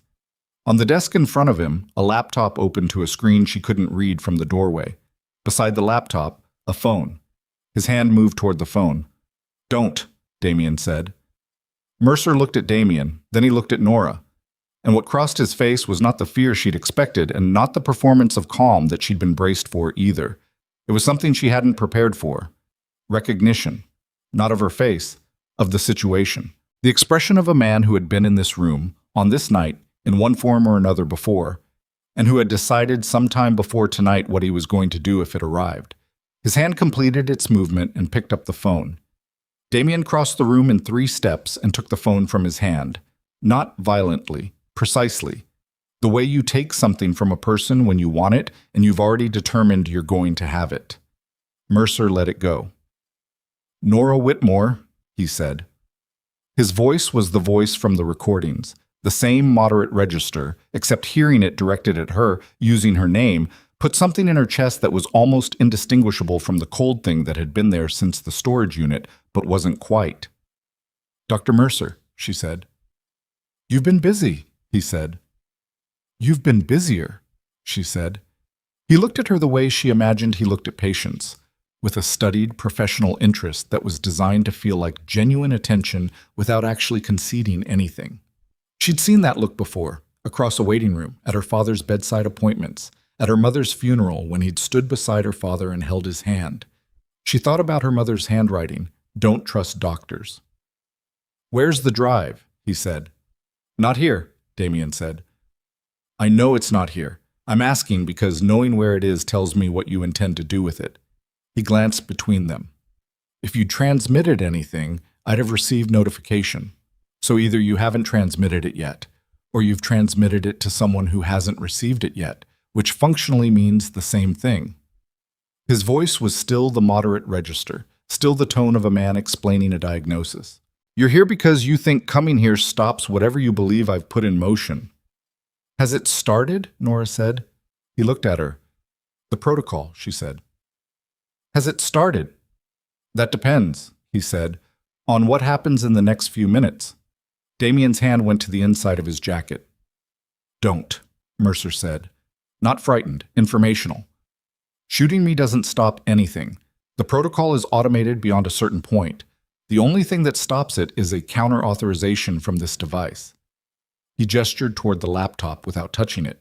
Within the next, he looked at his watch, a precise, unhurried motion, 22 minutes.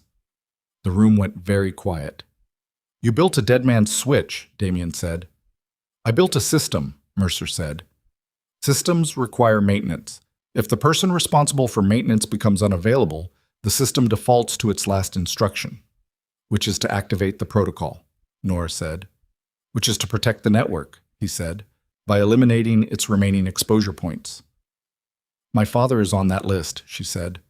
Something shifted in his expression. Not guilt. She had not been expecting guilt, but something that might have been, in a different man, the residue of discomfort. "Your father made choices," he said. "He made choices because you put him in a position where those choices were the only ones available to him," she said. Her voice was still even. She was making herself keep it even. "You manufactured the financial situation. You managed his access to information about my mother. You controlled what he knew and when he knew it, and what he believed he owed you for knowing it." Mercer looked at her for a moment. "Your mother," he said, "was going to destroy everything. 22 years of construction. Hundreds of people whose financial security depended on the architecture she was trying to tear down. She made a choice too." Nora felt the anger move through her like something structural. Not a flash, not a flare, but a slow, load-bearing shift, the kind that changes the shape of what it's inside. She held it.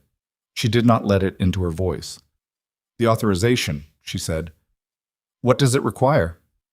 "A code," he said. "From me." "Then you'll give it," she said. He looked at her with the professional attention. "And in exchange?" "In exchange, you're still alive in 22 minutes, Damien said. "I'm alive regardless," Mercer said. "You need me to stop the protocol, which means you need me functional, which means—" The sound from the floor below was not loud, a single contained impact, the kind of sound a body makes when it connects with something solid and the person it belongs to doesn't get up. Then Cole's voice in the earpiece, flat and immediate. "Guard is down. North side is clear." Mercer registered the sound. His expression adjusted marginally. 17 minutes, he said, looking at his watch. "You should have come faster." Nora looked at the laptop. The screen showed a progress interface, a timeline with markers, the kind of automated sequencing display she recognized from project management systems, except the items on the timeline were not project milestones. They were names. She counted 7 names. 2 of them already had completion markers. Her father's name was 5th. "Give me the code," she said. "Give me the drive," he said. "We don't have the drive here," Damien said. "I know you don't have it here," Mercer said. "I'm not asking for it here. I'm asking for your word, his word, that the drive is destroyed, not transmitted, destroyed, in exchange for the counter-authorization. He looked at Damien. You understand the value of that exchange better than she does. The documentation on that drive destroys people beyond my network. It implicates individuals in 3 separate institutional structures. Some of them are people you've worked with. Some of them are people whose continued position provides you with a level of protection you'd prefer to keep. He was watching Damien. Nora was watching Damien too. Damien's face was doing the thing it did when he was processing something genuinely complex. Not the controlled register of someone who'd already decided, but the fractional stillness of someone who was still in the middle of it. 12 minutes, Mercer said. Damien, Nora said. He looked at her. Don't, she said. He held her eyes. Don't do the calculation, she said. Not this one. Something moved across his face. Not anger. Something older than anger. Something that looked like the decision to stop carrying a weight that had been distributed into the structure of him so long he'd stopped noticing it. He looked at Mercer. No deal, he said. Mercer's expression didn't change. He nodded once, the slight nod of a man whose variable has resolved in the direction he'd considered as possible but hadn't preferred. He looked at his watch. Then we wait 11 minutes, and Nora picked up the laptop. She turned it toward her. The progress interface was still running.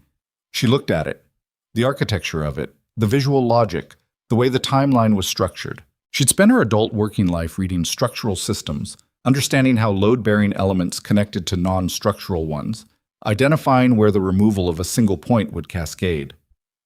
Where's the server? She said. Mercer looked at her. This is a progress display, she said. It's not the execution environment. The protocol is running on something local. It has to be local. You wouldn't run something this sensitive through an external network you don't fully control. There's a server in this building. She looked up at him. Which room? He said nothing. She looked at the laptop display and thought about the building layout she'd been given by Reeves. 2 rooms on the east side of the 2nd floor, the one they were in, and one more. She set the laptop down and walked out the door. The 2nd room was 10 feet down the hallway, unlocked. She pushed it open and found what she was looking for. A rack-mounted server unit against the far wall, the kind of modest, functional hardware that could run a complex automated system for years without attracting attention. The cooling fans audible now that she was close enough. On the front panel, status lights running steady. She heard Mercer behind her, Damien's hand on his arm, the controlled movement that communicated exactly what was and wasn't going to happen. She didn't look back. She looked at the server. She'd done site assessments on buildings that contained server infrastructure. She understood the basics of physical interruption. Not code, not passwords, but the hardware reality of a system that required continuous power and stable operation. She looked at the rack.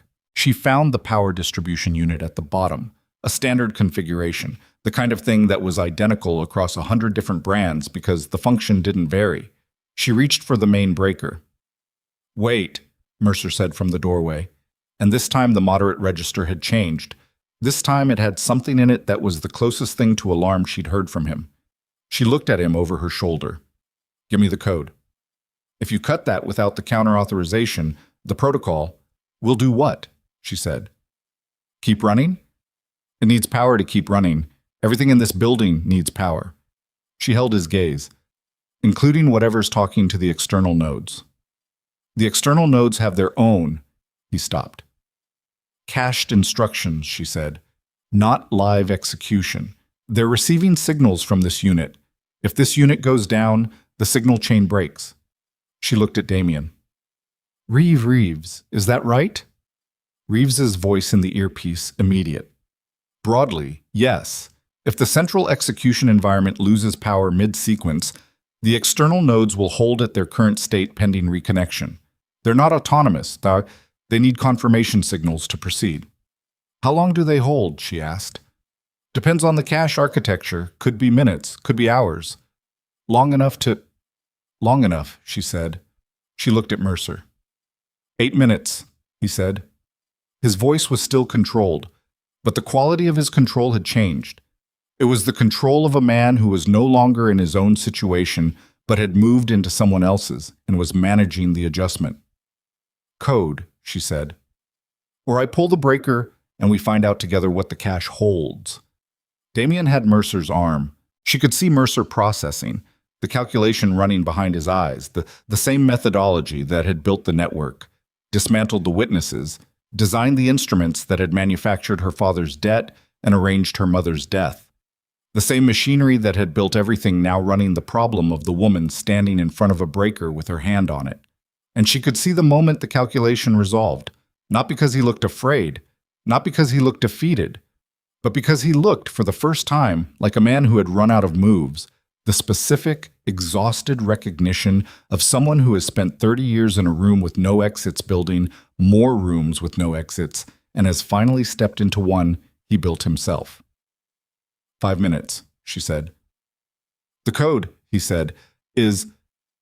The window exploded inward, not from outside, from pressure, a concussive wave that had no visible source in the 3 seconds after it happened, except that every status light on the server rack went dark simultaneously, and the cooling fans wound down with the particular dying engine sound of systems losing power, and the laptop display in the next room went black.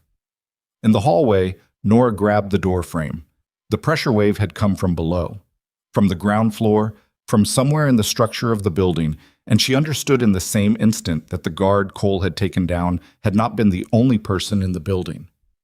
"Reeves," Damien said, sharp, into the earpiece. Static. Then, "Explosive device, ground floor northwest corner. Small charge. Structural damage is minimal, but the power grid for the building is gone." A pause. "Someone else was in the building. I didn't see a third signature." "Someone was shielded," Damien said. He looked at Nora. Then he looked at Mercer. Mercer was looking at his watch in the dark. "Someone came to clean this up," Damien said. Not to Mercer, to himself. "Not to protect you. To close you down." Mercer lowered his watch. In the dark, he was a shape, the emergency lighting in the hallway throwing just enough through the open door to make out his face. And she saw something she hadn't seen on him before. She saw that he was afraid, not of them, of whatever had just killed the lights. "Who else has access to this building?" Damien said. Mercer didn't answer. Mercer. Damien's voice dropped into a register she hadn't heard from him before. Not louder, not harder, but closer to something fundamental in it. The voice of a man who was no longer managing the situation, but intimate. "Who else knows you're here tonight?" Mercer looked at him in the dark. And what came off him was the specific cold of a man who has just understood that the trap he built has closed around him too, that the network he trusted to protect him has finally executed the calculation. He'd always known it would execute eventually and simply hadn't believed would arrive on this particular night, in this particular dark. "Everyone?" Mercer said quietly. "Everyone who's left." Downstairs, a door opened. Footsteps on the stairs. Not fast, not urgent, the measured pace of someone who had already accounted for every person in the building and had no reason to hurry because the accounting was complete. Nora looked at Damien. He already had his weapon out. He positioned himself at the hallway doorway, one hand back toward her, not pushing her away, placing her, the specific geometry of a man who was putting something he intended to keep behind himself. She drew the compact from her jacket. Her hands were not shaking. The footsteps reached the top of the stairs and paused. In the dark hallway, in the dying red-green of the emergency lighting, Nora Whitmore stood with a weapon she'd been handed by a man who'd spent 15 nights on a hallway floor and raised it toward the top of the stairs. And the cold thing in her chest, that had been there since the storage unit was still there, was always going to be there. But underneath it and around it was something else now. Something that had come from 16 days of learning what it meant to be the person who stayed in the room instead of the person who was moved through it. The footsteps resumed, and the last door in the building began to open. The door opened all the way, and the man who came through it was not what either of them had been braced for. He was 60, maybe older, with the kind of build that had once been substantial and had reduced over time into something leaner and more deliberate.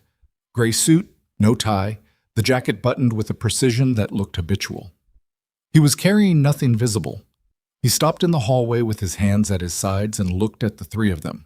Damien in the doorway with his weapon raised, Nora beside him with hers, Mercer behind them both in the dark of the server room, and his expression was the expression of a man arriving at an appointment he'd made a long time ago and had been waiting to keep. "Mr. Vescari," he said. His voice was quiet. Not the moderate register of Mercer's professional calm. Something different. Something that had been worn down to its essential frequency over many years in many rooms like this one. "I'm not here for you." Damien held the weapon steady. "Name." "Harlan Cross," the man said. "I've been with the network for 19 years. I built the Eastern account structure. I know every node, every authorization chain, and every name on every list Mercer has ever maintained." A pause. "Including the one running right now." "The protocol," Nora said. "Is suspended," Cross said. "The device I used downstairs didn't just kill the power. It sent a specific signal through the building's internal network before it cut the grid. A signal I designed into the system 12 years ago when Mercer tasked me with building the redundancy architecture." He looked past them at Mercer. He didn't know I built a backdoor into his own system. People who build things for other people rarely tell those people everything. Mercer said nothing. "The protocol is suspended," Cross said again, "not deactivated. I can't deactivate it remotely. That requires the primary authorization code from Mercer's device, which is currently without power. But suspended means the external nodes are holding. No further actions will execute until the system reconnects and receives a continuation signal." "Which it won't," Nora said, "because we're going to make sure it doesn't." "That's correct," Cross said. He reached into his jacket pocket with the deliberate slowness of a man who understands what that gesture looks like in a room full of people with weapons and wants to perform it without incident. He produced a small drive, the same form factor as the one from Croft's box. "This contains the complete network architecture, every account, every node, every name. Not a partial record, everything, current as of this morning." He held it up. "I've been building this for 3 years. I was waiting for a moment when the exposure of the full network was possible without triggering the protocol before the documentation could be transmitted." "Why?" Damien said. Cross looked at him. "Because 2 years ago, Mercer added my daughter to the contingency list," he said. "She doesn't know anything. She's a teacher in Portland. She doesn't know what I do or who I work for. He added her because he understood that I knew too much, and he wanted a leash." A pause.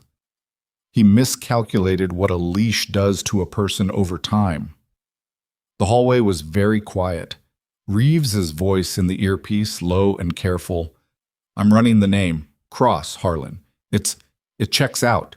He's real. The Eastern account structure is documented in Croft's material." Nora lowered her weapon slightly. Not fully, slightly.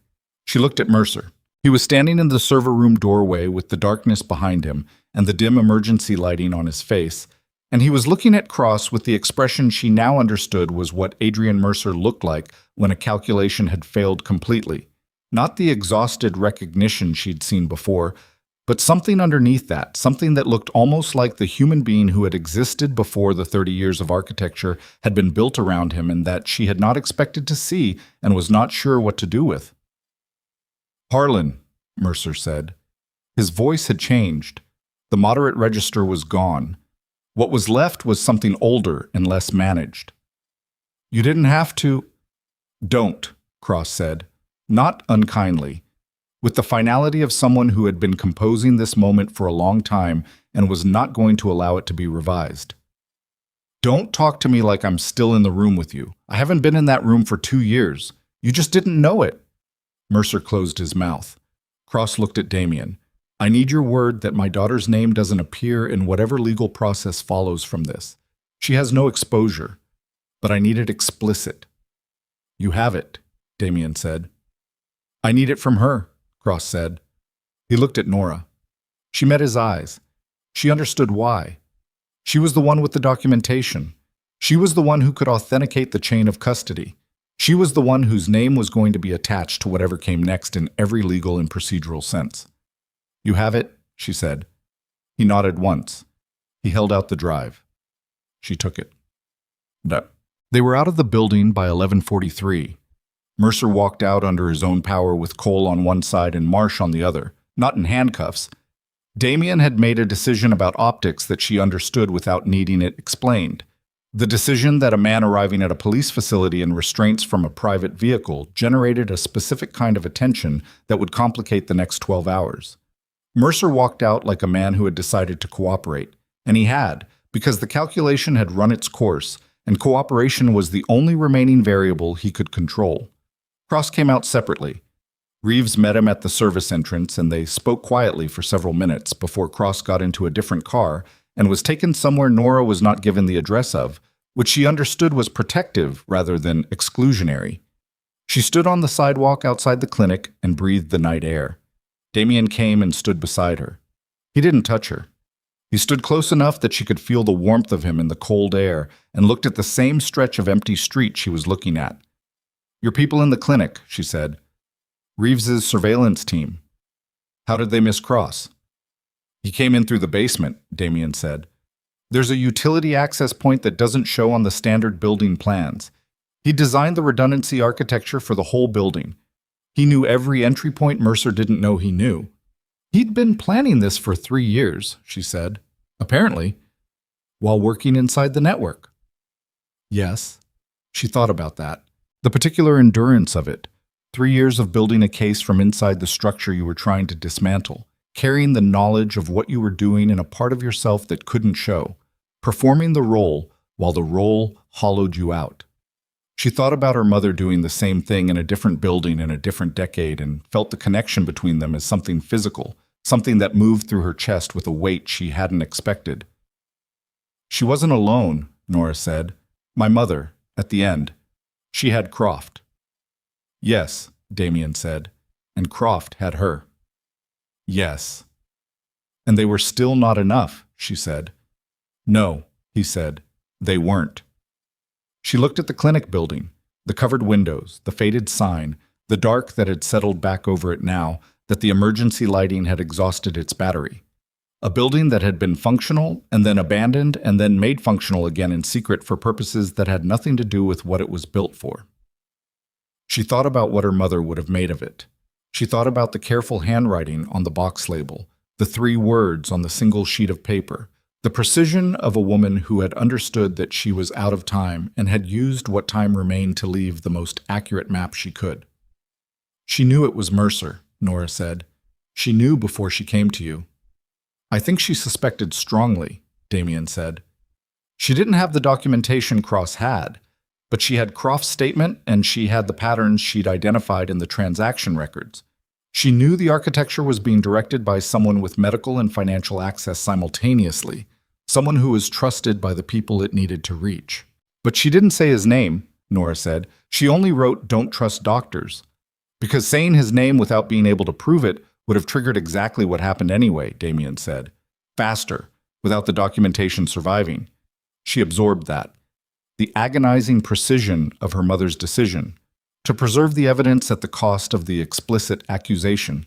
To trust that whoever received the map would be able to read it. She had been able to read it. 3 weeks and 16 days after moving into a house she'd come to as a transaction. She wrapped her arms around herself against the cold and looked at the street and felt everything she'd been holding at arm's length begin to move back toward its natural proximity. Her mother. Her father. The particular grief that was not simple grief, but something more complicated. The grief of a loss that had been a murder, which changed the texture of every memory attached to it, which made you go back through 5 years of mourning and re-experience it with a different weight. "I need to see my father," she said. Damien was quiet for a moment. "Tonight?" "Yes." Another pause. "All right." Franklin Whitmore's house was 20 minutes away, and the drive was the quietest Nora had ever experienced in a car with another person in it. Not uncomfortable, just complete. The silence of 2 people who had said enough for one night and knew it. Her father answered the door in a robe, the kind of domestic detail that made everything harder, because he looked exactly like the man she'd always known. Slightly rumpled, slightly smaller than memory, the trembling in his hands that hadn't fully stopped since the folder on the kitchen table. He looked at her face, and he knew. Not what she knew, not the specifics, but that she knew something.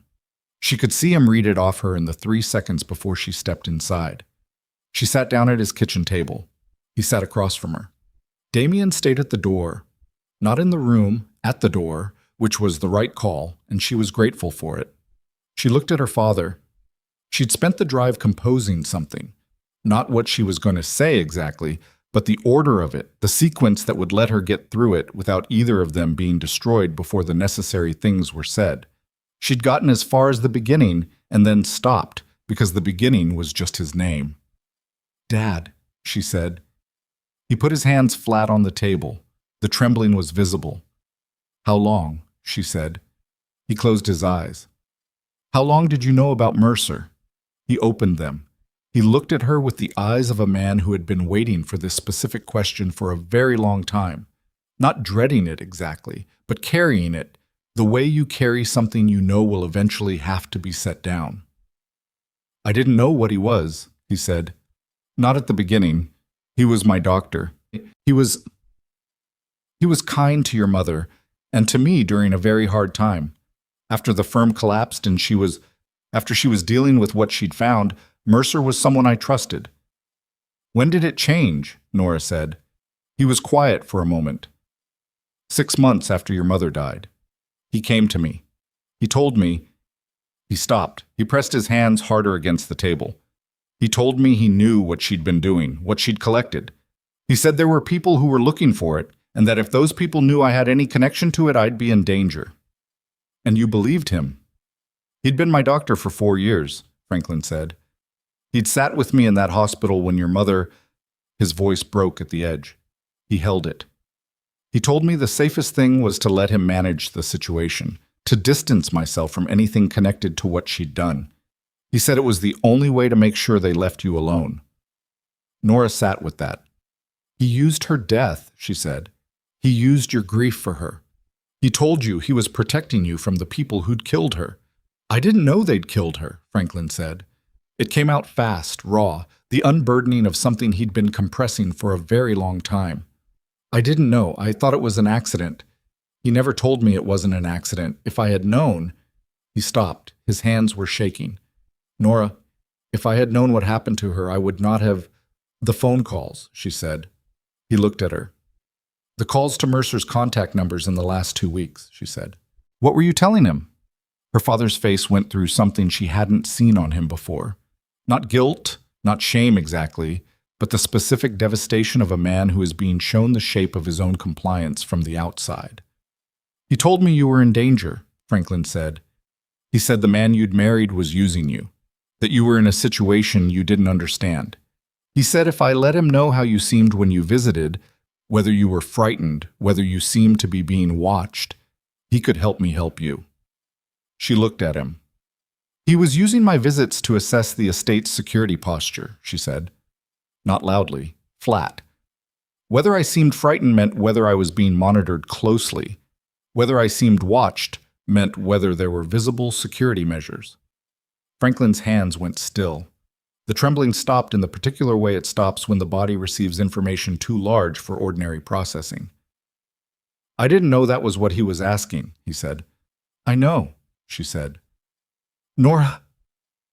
"I know, Dad," she said again. She looked at him across the kitchen table. The table where she'd sat at 2 in the morning with a calculator and a glass of water she'd kept forgetting to drink, doing the math on a debt that had been manufactured specifically for this man's vulnerabilities. A man who had been lonely and frightened and grieving and had trusted the wrong person during the worst period of his life. She thought about the question she'd been sitting with since the voice match, whether the internal experience of compliance mattered when the compliance itself had consequences regardless of the experience. She'd set it down during the clinic because she needed her hands free. She was picking it up now. She looked at her father's hands, the stopped trembling, the kitchen light on his face showing every year of the last 5, in a way that she had always read as the weight of loss, and was now reading as something more complicated. The weight of a man who had been carrying a secret not because he was corrupt, but because he was afraid, and because the person who had given him the secret had carefully positioned himself as the only one who could protect both of them from it. "He was going to have you killed," she said, "when this was over. When the network collapsed, you were on the list. He was never going to let you live with what you knew. Her father looked at her. He told me I was safe, he said. It came out almost like a question. He lied, she said. That's what he does. It's the only thing he's ever done well. The kitchen was very quiet. Is he? Franklin started. He's in custody, she said. It's over. Her father put his face in his hands. Not dramatically. He just put his face in his hands and sat there, and she watched his shoulders move with the breath of a man who is releasing something he has held for 5 years. And she felt the anger that had been underneath everything in her since the basement operations room begin to do the thing she hadn't expected anger to do, which was to find its edges and begin to separate into its components. The part that was grief, the part that was fear that had disguised itself as anger, the part that was love, which was always the most disorienting component to locate because it was the one that made everything else harder and also the one that made everything else survivable. She reached across the table and put her hand on his arm. He looked up. It's over, she said again. She didn't stay the night. She stayed 2 hours, which was what the conversation required. And then she left her father with 2 of Damien's people outside his house and got back in the car and was driven back to the estate as the city moved toward 4 in the morning and the streets had the particular silence of the hours that belonged to no particular day. She was in the passenger seat. Damien was driving. Neither of them spoke for a long time. Then she said, "The documentation. Both drives. What happens to it now?" "Federal authorities," Damien said, "through a channel that keeps your involvement as a legal category rather than a public one. Reeves has a contact who handles this kind of transfer correctly. Mercer's network, the names Cross gave us. Will be processed through the same channel," he said. "It'll take time. These things always take time. But the architecture is exposed. Once that happens, the people inside it know it's exposed. And when they know that, the network stops functioning even before the legal process completes. And Mercer specifically. Multiple jurisdictions will want him," Damien said. "The financial regulatory bodies, 2 federal agencies, and depending on how the evidence is read, a homicide investigation in connection with your mother." She looked out the window at the passing city. "That last one will be the hardest to prove," she said. "Yes," he said. "But it will be tried." She nodded.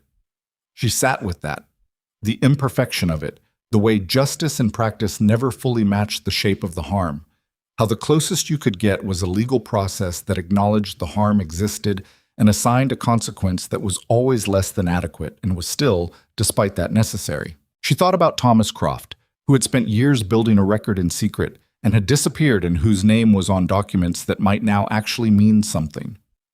She thought about her mother, who had been careful and meticulous, and had reached out to a man she barely knew and had died before she could know whether it mattered. She thought about what it meant that it had finally mattered. "The estate," she said. He glanced at her. "After this," she said. "What was the plan? For me? After whatever this was supposed to be resolved?" He was quiet for a moment, which was how she knew it was a question he'd considered. "There was no plan," he said. "Not specifically." "You must have considered it." "I considered it," he said. "I didn't make a plan about it because making a plan about it required making assumptions about what you'd want that I had no basis for making." She looked at him. In the dark of the car driving through the thinning city, he looked the way he'd looked that first night in the hallway. The exhaustion visible, the control still present but carrying itself differently, like a structure that has survived the thing it was built to survive and is still standing but knows what it's been through. "You could have asked me," she said. "I couldn't ask you before you knew the situation," he said. "And after you knew the situation, there were other priorities." "There were," she agreed. "And now," he said carefully, "the other priorities have resolved." "Most of them," she said. "Most of them," he agreed. She turned back to the window. The estate appeared ahead. The iron gates, the absence of shadow at the entrance, all the deliberateness she'd read on the first night as something threatening, and now read as what it actually was. A man who had spent a long time building protection around something he wasn't certain had value until the moment someone tried to take it, and who had understood that the most protected thing in the house was the person he'd been sitting outside the door of. The gates opened without a sound. She still noticed it. She thought she probably always would. She slept for 4 hours. When she woke, it was past 9 and the house was quiet, and the light coming through the window was the specific winter morning light of a city that had moved past its storms and settled into the aftermath of them, pale, thin, carrying an honesty that the dramatic light of upheaval doesn't have. She dressed. She went downstairs. Damien was in the kitchen, not at the large table, at the smaller counter near the window that looked out to the garden, where the light was coming in at an angle that made the overgrown edges of the garden look less like a tactical decision and more like something living that had been given permission to be itself. He had coffee. He had what appeared to be paperwork from the night before, though she suspected it was less paperwork than the documentation of consequences, the particular administrative weight of a situation that had resolved. He looked up when she came in. She poured herself coffee. She leaned against the counter on the other side of the window and looked out at the garden. "Reeves," she said. "Transfer is complete," Damien said. "Both drives. The federal contact confirmed receipt at 6 this morning. Mercer." "Processed," he said. "He'll be arraigned today or tomorrow, depending on which jurisdiction moves first." Cross. Cooperating. His daughter has been notified that she may be contacted in relation to a federal inquiry, but has no legal exposure. She apparently took the call better than he expected. A pause that might have been the beginning of something. He said she told him she'd been waiting for something like this. Nora looked at the garden. "Children know things," she said. "Apparently," he said. She drank her coffee. The garden sat in its winter light, untidy at the edges in the way she'd always known was deliberate, and she thought about what it would look like in spring. The parts that had been allowed to grow where they wanted, the parts that had been maintained for function, the way both of those things could exist in the same space without one canceling the other. "My mother's case," she said. "The investigation into the accident." "I have the name of the investigator who handled it originally," Damien said, "and a connection to the current oversight body. The new evidence will be routed to them specifically." He paused. "It may take a year before anything formal happens. These things take time," she said. "I know." She did know. She'd spent the 4 hours of sleep she'd managed processing the specific difference between resolution and closure. How resolution was a condition of the external world, the thing that happened when the pieces of a situation landed in their final positions, and closure was an internal condition that might or might not follow from it and operated on its own timeline entirely. She had one. She might, eventually, have the other. She was not going to confuse them. "My father," she said. Damien set down the papers he was holding. "He was a conduit Mercer used," she said. "Not an architect, not willing. He made choices that had consequences he didn't understand the full shape of. That's—" She stopped. Started again. "That's true of a lot of people in situations like this. The network runs on people who are kept just informed enough to be useful and just uninformed enough to be manageable." "Yes," Damien said. "That doesn't erase the choices," she said. "No." "But it contextualizes them," she said. "Yes." She looked at him. He was watching her with the complete attention that she'd spent 3 weeks learning to read as something other than scrutiny. The attention of a man for whom other people were not problems to be solved, but conditions to be understood, which was a different thing and took longer to recognize because it looked similar from the outside. "He's going to need to cooperate with the investigation," she said. "He'll be approached," Damien said. "What he knows about the contact structure he used can help map the middle layer of the network. The attorneys will work out the terms."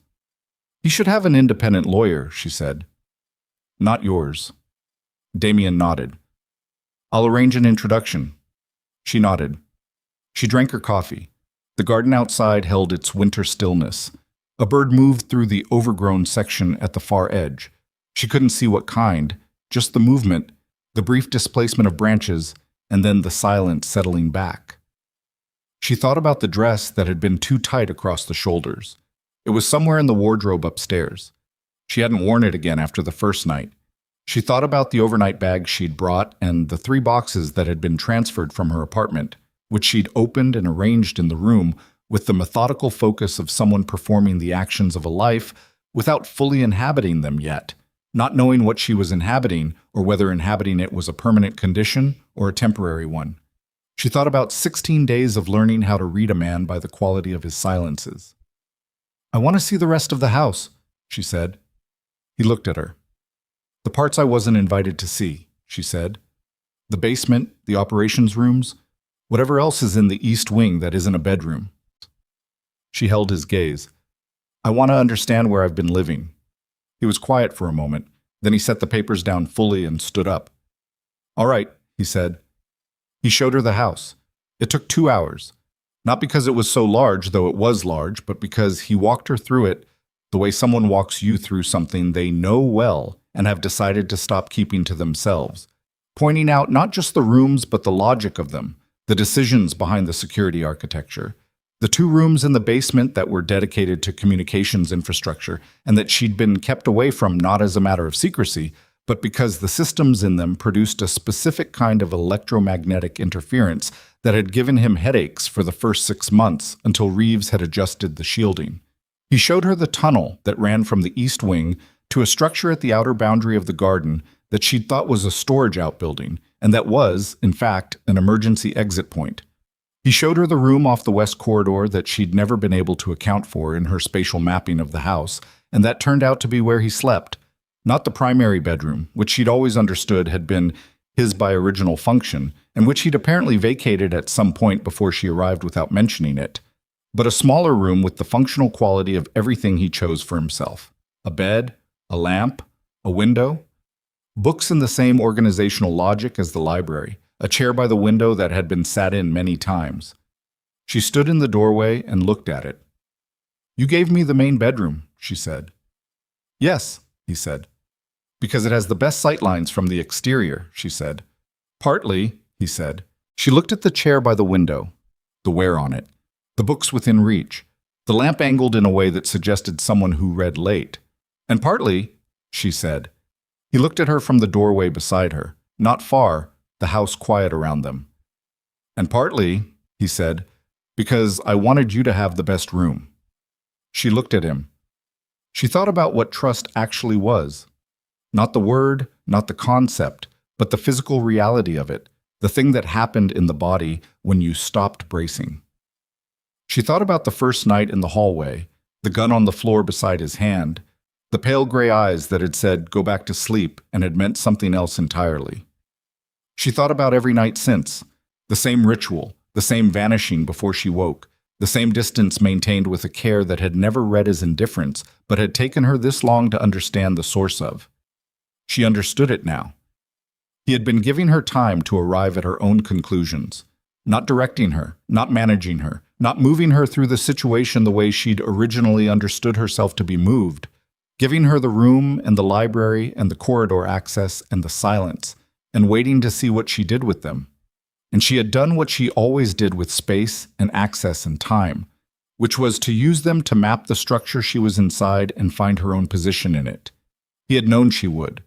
That was why he'd given them to her. She turned to face him. "What do you want?"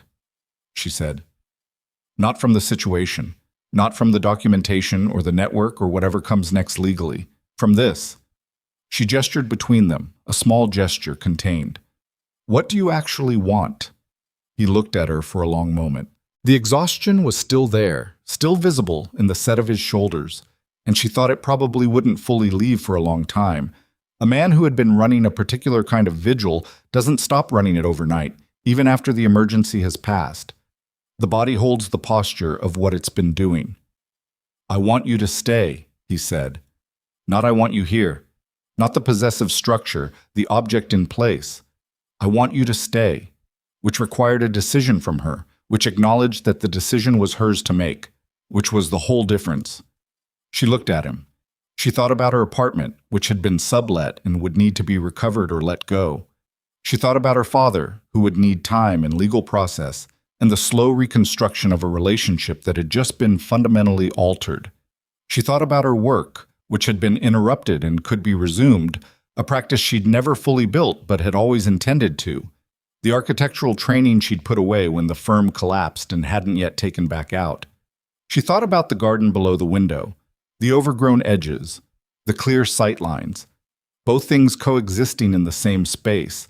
She thought about what her mother had preserved, and what it had cost her, and what it had finally meant, and what kind of life could be built on the foundation of something that had been fought for that hard. She looked at Damien Viscari, 41 years old, exhausted, controlled, the man who had spent 15 nights on a hallway floor with a gun he'd never pointed at her, and a truth he'd delivered in the only order he could deliver it, and who was standing in the doorway of the small room where he actually slept, asking her for the one thing he hadn't been able to build into any system or structure or carefully managed situation.